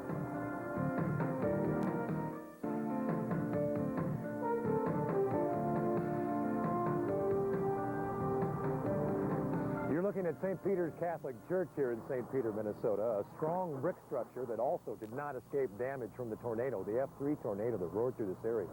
The front edifice has been blown out. Stained glass windows are blown out on both sides. In fact, as you can no doubt tell, you can see right through the church with some large chandeliers just swaying in the breeze inside, and damage to the bricks in the back of the building as well. So not much in St. Peter went by unscathed after the storm rolled through this area. And there's been a lot of attention focused on the twisters here in southern Minnesota. In St. Paul at the legislature, where they're already starting to take some action. Quick action was promised down here today, as I mentioned earlier in the newscast, by Governor Carlson. Kerry Miller has more of what's going on in St. Paul. Kerry? Paul, in the midst of the policy battles and the political maneuvering, sometimes the human element gets lost here at the state capitol. But last night's disaster has hit home for lawmakers in more ways than one. Most of the time, it's politics or taxes that lands Jim Vickerman in the news. But today, on the day after a dangerous tornado ripped up part of his district, the four-term DFL senator has his own frightening tale to tell. I think when you really stop to think what could happen to you, I mean, you could be here and be gone in a matter of seconds. Last night, as the tornado bore down on St. Peter, Vickerman and his wife, Wava, huddled with 50 others in the storeroom of the Country Kitchen restaurant. The kids were crying. I think older people were probably praying. My wife was very scared. I guess I'm a little tougher. I thought, well, if things happen, they happen. Our anniversary will be on the 5th of April. We've been married 48 years, and I thought, well, at least we're together. Senator Vickerman emerged unharmed, but with a new determination to give solace to the victims who weren't so lucky. He and other key lawmakers have already begun talking hard numbers, and less than 24 hours after the tornado touched down, $10 million in aid has been okayed by a Senate committee. Disaster officials say the hardest-hit communities will need that money and perhaps more. I would say in terms of a single community being as devastated as Comfrey has been, I can't recall of a situation, similar situation in the last 10 years. I know one thing, I'm not going to get... Next Sunday, the senator and his wife will attend their usual church service in Tracy. Vickerman says as he knelt in the dark yesterday, he remembered gladly that only hours before he'd taken communion. And so, you kind of wonder if all that is put in order. That's what I think. I'm a very strong believer in the faith. And I said to my wife, if it's our turn, we'll be together. Senator Jim Vickerman has seen what tornadoes can do before. His uncle was killed in the tornado that hit Tracy in the late 60s. Lawmakers are now waiting for specific estimates on the damages in southern Minnesota. When they get those, they'll be able to specifically appropriate the money that they think is needed. And the process is flowing more smoothly because of the experience they got with the floods last year. More on that a little later, Paul. And Kerry, is it likely that there would also be federal monies made available as well? Yes, it is. In fact, Governor Carlson, as you know, was in Washington, and he did meet with James Lee Witt from FEMA, and so they were discussing how much money they would need from the federal government. Right. Thank you, Kerry, very much. Well, it was certainly a busy afternoon for Belinda Jensen yesterday, and today no doubt different with everything that's gone on today as far as hindsight goes after the storms that rolled through the area. Belinda's out in the backyard right now with more on today's weather and what we can expect for the rest of the week. Belinda. Paul, it's going to be much quieter. In the backyard now, we have some chilly winds. We're on the backside of the storm system now as everything wrapping around counterclockwise. Our neighbors to the south and east are dealing with some strong thunderstorms, pretty much the same.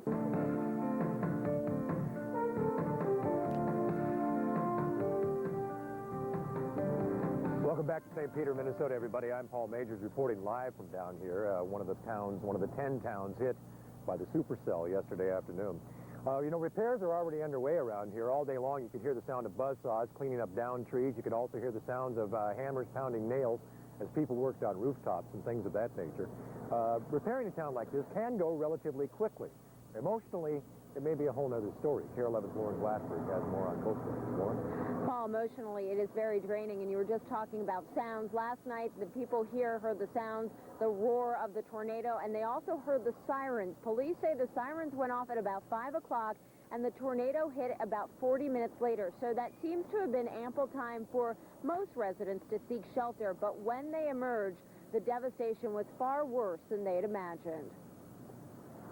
I don't know if it came from this direction. Whichever way it came, it left very little behind. It's just amazing how, 100 years of trees could be gone. Watch for these nails. Janet Prasowski heard the sirens and hid with her son. Good sturdy door. We hid right underneath the steps, and we were fine. We were safe. Let's see, this one. But their belongings, the things that made this place safe, were gone. My daughter played the piano, but it looks like she won't be playing anymore. But a day later, hope emerges in small ways. A figurine. Just yesterday's child. The sound of a bell. A reminder that one day this place will be home again. Try to sleep at night. Last night you can't. All you can do is just wonder. Everything you worked for.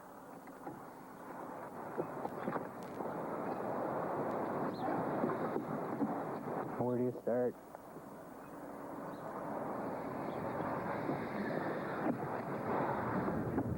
So what is next? Well, it is the cleanup, and certainly it will be physically demanding on these people, but also emotionally demanding as well, because as they sort through all the debris, they are finding little trinkets, little pieces of memorabilia, reminders of a happy home before this tornado hit. Back to you. All right, Lauren, thank you very much. One fatality here in St. Peter, 21 injuries, and those numbers would have been much higher, I am convinced, had it not been for a fortuitous spring break. Carol Evans, Rick Cupchella is here with more on that. That's right. I mean, how lucky are these folks? 2,300 students, 2,350, I think, to be exact, and they left last weekend for spring break. They're going to be gone all week, and they say normally this would not happen. Normally, the last several years, their spring break coincides with the week of Easter. So this was just unusual luck in their part, grace, perhaps. And one of the things that struck, I think, both of us in looking at this thing is the scale of it, the magnitude of the damage here. Everywhere you look, it is just really hard to fit it in the camera. At Gustavus Adolphus College up on the hill in St. Peter today, King Gustafson was face down in the mud. It was perhaps just as well. He would not have wanted to look out around him. Everywhere it was complete devastation. Even the spire on the old chapel was down. The general rule of thumb is if it wasn't made of brick or stone, it wasn't left standing. And even that did not always prove true. Most roofs on some 36 buildings are seriously damaged. At the library, wet books and computers are covered in vain. Architects and engineers are working overtime to determine what buildings left standing today might still be standing again tomorrow. And we have some structural engineers that are looking at the structural integrity of the building to see if there's any actual structural damage that's a safety risk. We were so lucky it was spring break. Mercifully, most of the school's 2,300 students were gone last night for the start of spring break. It's just gone. Kate Busby returned here this morning to find her campus-owned home in ruins. The house is trashed, the roof missing. It's all replaceable. That's what matters. The house itself offered a glimpse of the wild nature of these storms. Her room in shambles. The one across the hall, quite fine. Flowers with water in a vase on the table.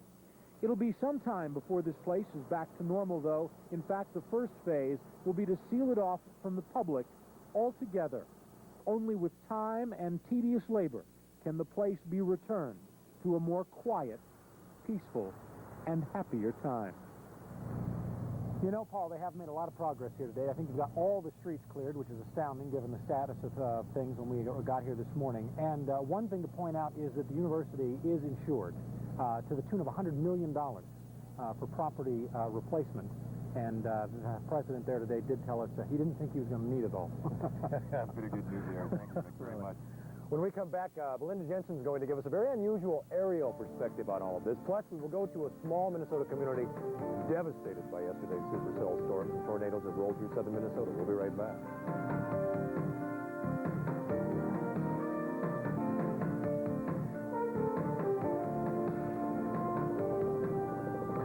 Welcome back to St. Peter, everybody. I have some statistics I'd like to give to you right now.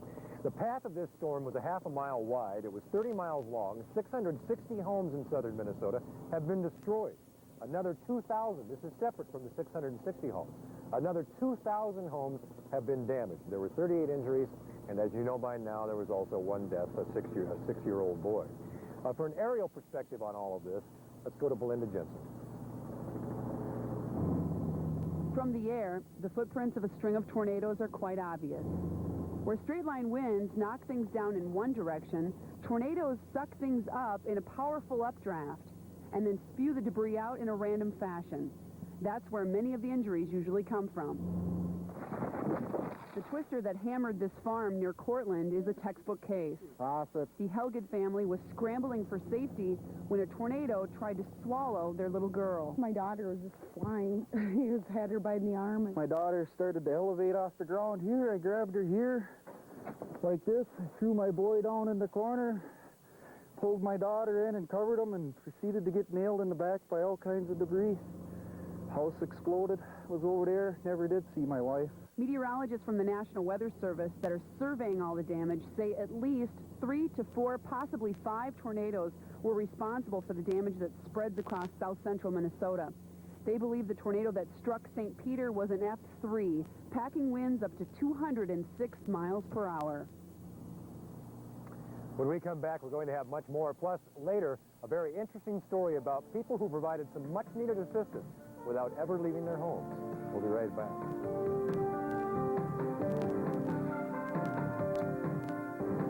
Governor Carlson was in Washington, D.C. when the supercell that rolled through this area, spawning the tornadoes and high winds, occurred yesterday. He did cut that trip short back there on state business, and he did take a tour of southern Minnesota today.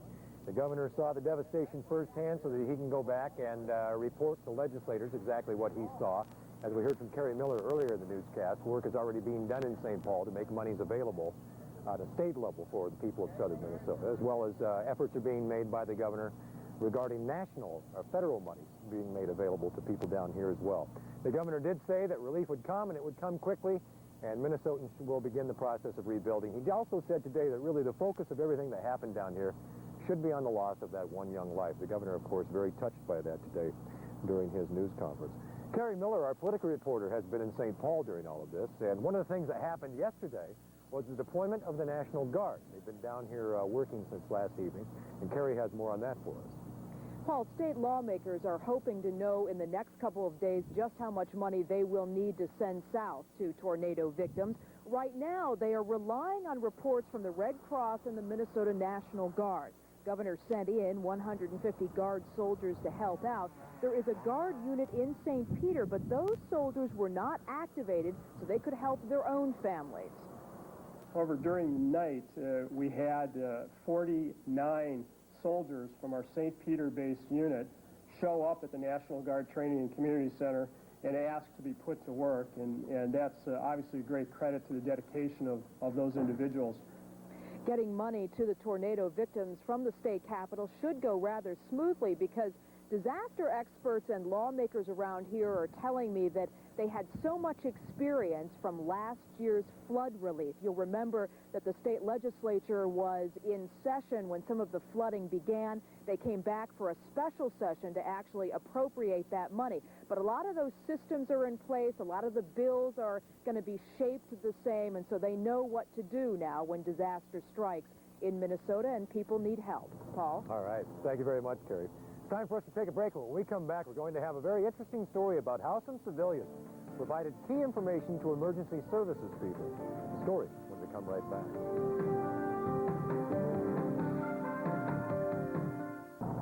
The town that was at the leading edge of this supercell when it struck yesterday afternoon was a small Minnesota town of Comfrey, located just to the south and west of St. Peter, Minnesota. That's where KARE 11's Boyd Hooper has spent the entire day, and he has a live report for us now. Boyd? Paul, it has been a long and frustrating day in the city of Comfrey. The electricity is still out. The roads for much of the day have been barely passable. And even getting into town right up to this evening has been a major, major hassle. They're coming in. This right here needs to be sold off completely. If the loss of their houses wasn't bad enough, this morning, the residents of Comfrey found themselves shut out of their own town. Hey, don't we get to go in? This is what Leon Hillesheim and the others left behind when they were ordered out of Comfrey last night. A main street that looked like a bomb had been dropped. The corner bar, the drugstore, the fire department, and the steeple that once stood high atop Faith Lutheran Church, now speared in the ground, top down, on the front lawn. You waving him around me. Leon and the others wanted in badly. There's enough mass confusion. I know there is. You trying to cause more. I'm not. But it would have to be on the terms of their elected officials.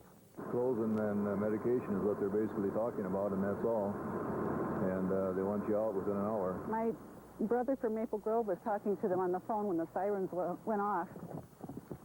Diane Deutsch drove down from the Twin Cities to help her parents collect a few belongings. He's 87 and Mom's 80. And they've been on their farm for all their life, and we just moved them here 7 months ago. It was terrible. Art Kratz and his wife Ann rode out the storm in their apartment, but lost nearly everything. That grandfather's clock up there, my brother made for my dad, Mom, out of the walnut wood from their farm. These are the things that will be hardest to replace. It was our 80th birthday last week. Something with which Comfrey We were China. is still coming to grips. It's okay. It's okay. All right, Dad. We'll get you a nice place again. Okay. I think we have to leave now. A farmer just outside of town was injured when a hog barn fell on top of him during the tornado. He was transported to the hospital in Rochester, where he remains in critical condition. That was the most serious of the injuries here in town. There are about 20 other people taken to the local hospital. Most of them have now been released.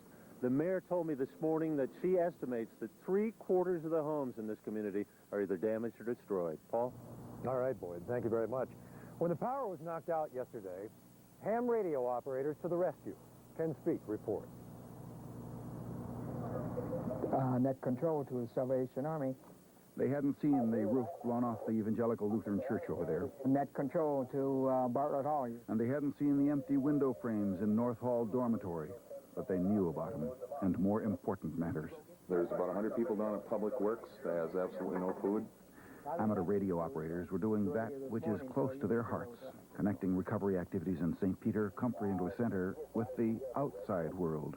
Absolutely no telephone service, landlines, absolutely no cellular telephone service, and literally no communications whatsoever. If it wouldn't have been for the amateur radio operators, we would not have been able to do what we've been able to do.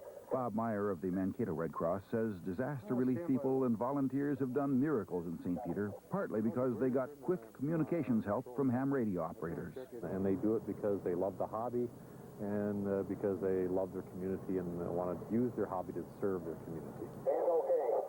Hey, great. That's why we're working here. We finally found out that this one fella was all right. You know, he was a blind and couldn't walk, almost non-mobile, and the family was worried about him. And that's why we're working here. And likely that's why most volunteers help out at times like this, to share the little triumphs in dealing with the worst that nature can deliver. Ken Speak, KARE 11 News, St. Peter. That's going to do it for this special hour-long edition of KARE 11 News at 6. We'll be back here tonight at 10 with more live reports from throughout southern Minnesota. Good night. Salvage up. Look down there and see the people. Everybody's working and everybody's helping us. I'm no meteorologist, but I'm going to have to say she was an F4. She got what she wanted. She was after somebody. Floor started to flutter. My daughter started to elevate off the ground here. I grabbed her here like this. I threw my boy down in the corner, pulled my daughter in and covered him, and proceeded to get nailed in the back by all kinds of debris. I feel very lucky. I'm glad. I mean, I didn't want to be planning a funeral today and picking up my house. Yeah, we're very lucky. We can replace this, but I never replace my kids. Everybody's safe. Missing one dog. Their 17-year-old, he's kind of the legend in the family. I'm afraid he's going to be sorely missed. Hoping to find him today. Maybe some other memories. But you take a good look around you, there's one memory that ain't going to go away. That's for sure. That's for sure.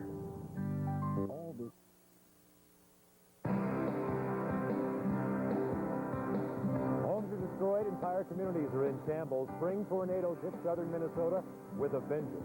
Tornadoes 3 times as powerful as we're used to seeing. And that is tonight's top story. Good evening, I'm Paul Majors, live in St. Peter, Minnesota, where 90% of the homes here have either been damaged or destroyed. Now take a look at this apartment building behind me. This housed students, this apartment building did. No one was home at the time the twister hit. In fact, the last student left for spring break just 1 hour before the twister struck. All night long, they've been coming here bundled up against the biting wind that's moving through here tonight, picking up what personal items they can. That's because behind this building is a large bulldozer, and tomorrow morning, this whole thing is coming down to the ground. You know, it took just 1 hour and 45 minutes for a series of tornadoes to devastate 10 communities in the southern part of the state. Those twisters caused incredible amounts of damage, injured almost 40 people, also killing a 6-year-old boy and an 85-year-old man who died this evening of injuries he sustained in the tornado. We've learned tonight that 3 of the tornadoes were F3s on the Fujita scale, F5 being the strongest, and packed winds of up to 206 miles an hour. Those twisters hit the towns of St. Peter, Comfrey, and Cortland. An F2 tornado also ripped through La Center with top winds hitting nearly 160 miles an hour. With winds here in St. Peter of about 200 miles an hour, we really can't be certain. It's not difficult to imagine just how widespread and extensive the devastation is. Rick Kupchella is standing by now with more on that. Rick? Well, Paul, you know, the thing we keep talking about here is the magnitude of this thing, the scope of the destruction here. That is the story. It's like, pick a house, any house. You've got one over there. We picked one here. There are literally hundreds to choose from for the purpose of examples. But we didn't pick this simply for its the destruction that's evident in the home. We picked it for some rather unique lawn ornaments. This is extraordinarily unusual to see this kind of thing, but it really is a testament to the power of these storms. This is a Mercury Mountaineer, a relatively new one, not property of the owner of this home, by the way. It came from across the street and down several houses, and all of these homes are on several acres. So it traveled quite a bit, obviously, not on its wheels. It landed on the hood. There's another one over here. It's a Ford Explorer, also on its hood. And in the trees back behind me, there is a green pickup truck on its side, lodged in the woods. This is just one house we're picking out scenes like this from. The devastation is everywhere, and it makes for scenes that are quite surreal. Things didn't make much more sense by the light of day. Few of the trees here remain vertical. Those that are cradle some of the strangest things. On the campus at Gustavus Adolphus, the good King Gustav himself lies face down in the mud. Perhaps it's just as well. Truth is, there's not much here he'd want to see. Not a scene left unmarred by this storm. And despite the best of intentions, laborers here know there will be no quick fixes. All the money in the world cannot put this place back together again. How big of a job is this? I couldn't begin to guess. Couldn't begin. Reality is, this is how you fix these problems, even with the tens of millions of dollars that'll be spent here. You pick up the pieces one at a time. Engineers are left with flashlights in the dark. It's overwhelming, really. You know, when we came down, we didn't expect this amount of damage, so it's hard to. It's just so extensive. We were just trying to get a handle on it right now. You take care. Yeah. Good luck. Among the first of the students on campus today, Kate Busby, the 20-year-old from Zimbrota, is awestruck by the destruction of her home, the uncertainty of her future, and the knowledge that if this year were like all the others, she'd have been home last night. Spring break just happened to come early this year. God's grace. Just incredibly lucky. There is hope in the destruction, unique symbols in this unique place rising from the wreckage everywhere, promising happier times again. Another element just to add to the eerie nature of this entire scene is the fact that electricity remains out for much of this town. There are no street lights. There are no lights anywhere, really. Police have slow patrols everywhere. So do the National Guard, checking for looters. We'll have more on that story in the morning. Paul? All right, we should also mention to the viewers at home that Minnegasko is working to get service restored here. Everybody's working on the utilities. Minnegasko has brought in crews from as far away as Brainerd to try and restore service here, but they're saying in much of the communities, many of the communities in southern Minnesota that were hit, service may not be restored until very late in the week. Also spending the day and the night down here in St. Peter is KARE 11's Bernie Grace, who has more on the fatalities and also An amazing story of survival. It is an amazing story of survival. What happened is rescuers were frantically pulling bricks and other debris off a man who was caught outside when the tornado struck. And when it ended up, he was several feet under a bunch of rubble.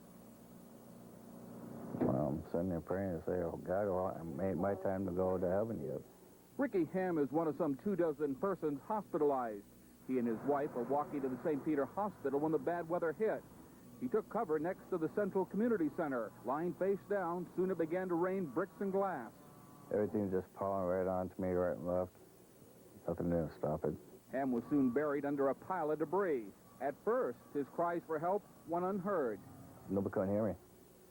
That's how far I was down. I realized when I was down in the basement that this place is truly a goner, you know, because I could see right up to the sky.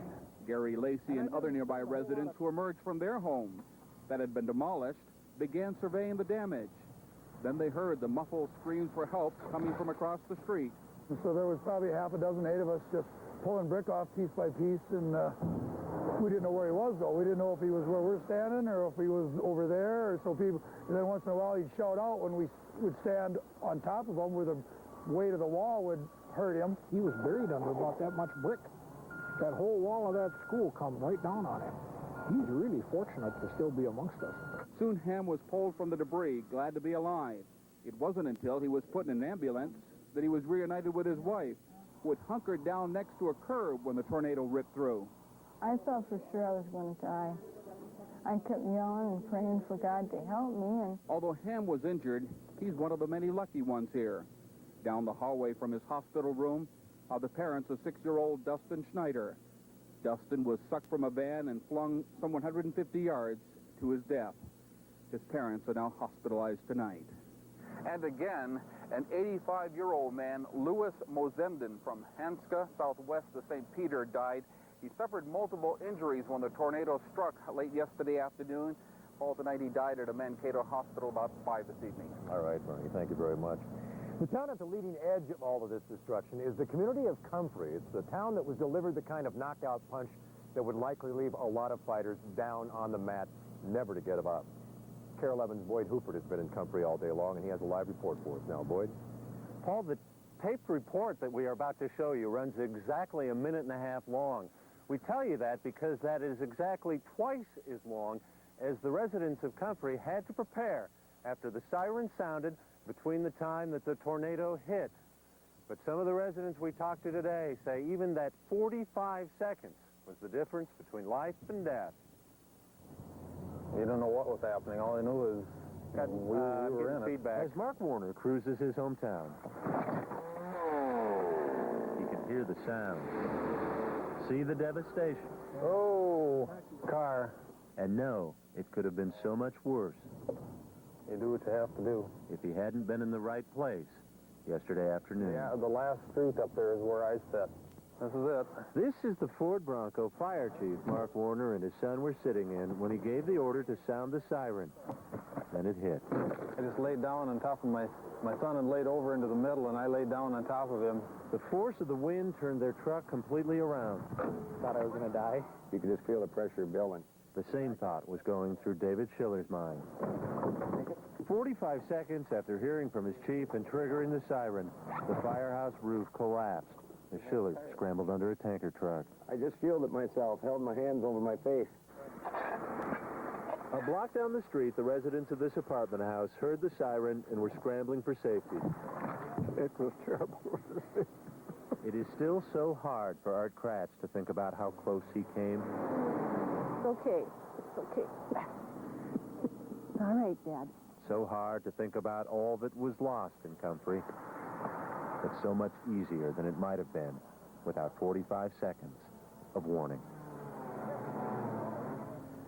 Tonight in Comfrey, it is cold, windy, and eerily quiet as the National Guard has sealed this city off for the second straight night. Paul? Well, once the storm left the St. Peter area, it continued on its destructive path northeast, pounding the small community of Le Centre. Residents of the Le Centre Mobile Home Park were hit the hardest, home after home damaged or destroyed. The same is true for the downtown area, which also sustained heavy damage, but amazingly, no one in Le Centre was seriously injured. Now, Governor Carlson cut short a visit to Washington, D.C. to tour the St. Peter area today. The governor says he'll ask the federal government for disaster aid. He also hopes to have a disaster request into state lawmakers within a week. Here's some of what the governor had to say after his tour. Oh, that's criminal. Nobody can think that nature could be that destructive. And all within 30 seconds. Wow. You know, you might say that nothing was sacred in the path of this storm, even a house of worship. KARE 11's Alan Costantini was in Jeffers, Minnesota today, where they won't forget the Sunday the heavens collapsed on their church. It's kind of weird looking towards the road, not seeing a church there anymore. We built it 23 years ago, brand new. Even a church can't turn the other cheek when it comes face-to-face with a tornado. We left here yesterday afternoon at 10 to 4, and about 20 minutes later, this storm came through and destroyed the property here. To look at the shattered sanctuary of the Jeffers Baptist Church, you would think some mad anti-religionist had visited this awful evil, not a force of God's nature. The steeple ahead of us here, where it come through the trees, just tore off the roof. It's a faith-testing disaster for the 70 parishioners of Jeffers Baptist. Finding anything worth keeping? Found a screwdriver. What is that now? A screwdriver. None of the furniture is salvageable. None of that kind of stuff is salvageable. But the stuff that you can get a few memories from, that's what we're looking for right now. The picnic grove captured a blizzard of pages from muddied books of worship. The parsonage garage is gone, the house gutted. Still, they are remembering the mercy that spared the pastor. If this had been a normal Sunday, he'd have been in his office at this time. And if I'd have been there yesterday, I wouldn't be here today. My brother was going to stay home and take a nap on the couch, but if he'd have done that, if you'd seen inside the house, he'd probably be gone too. Not everyone was away from the church when the twister hit. There were 8 people in these 2 cars who drove under the church portico seeking shelter. Well, nature's wrath brought the church down on top of them. The windows exploded. They just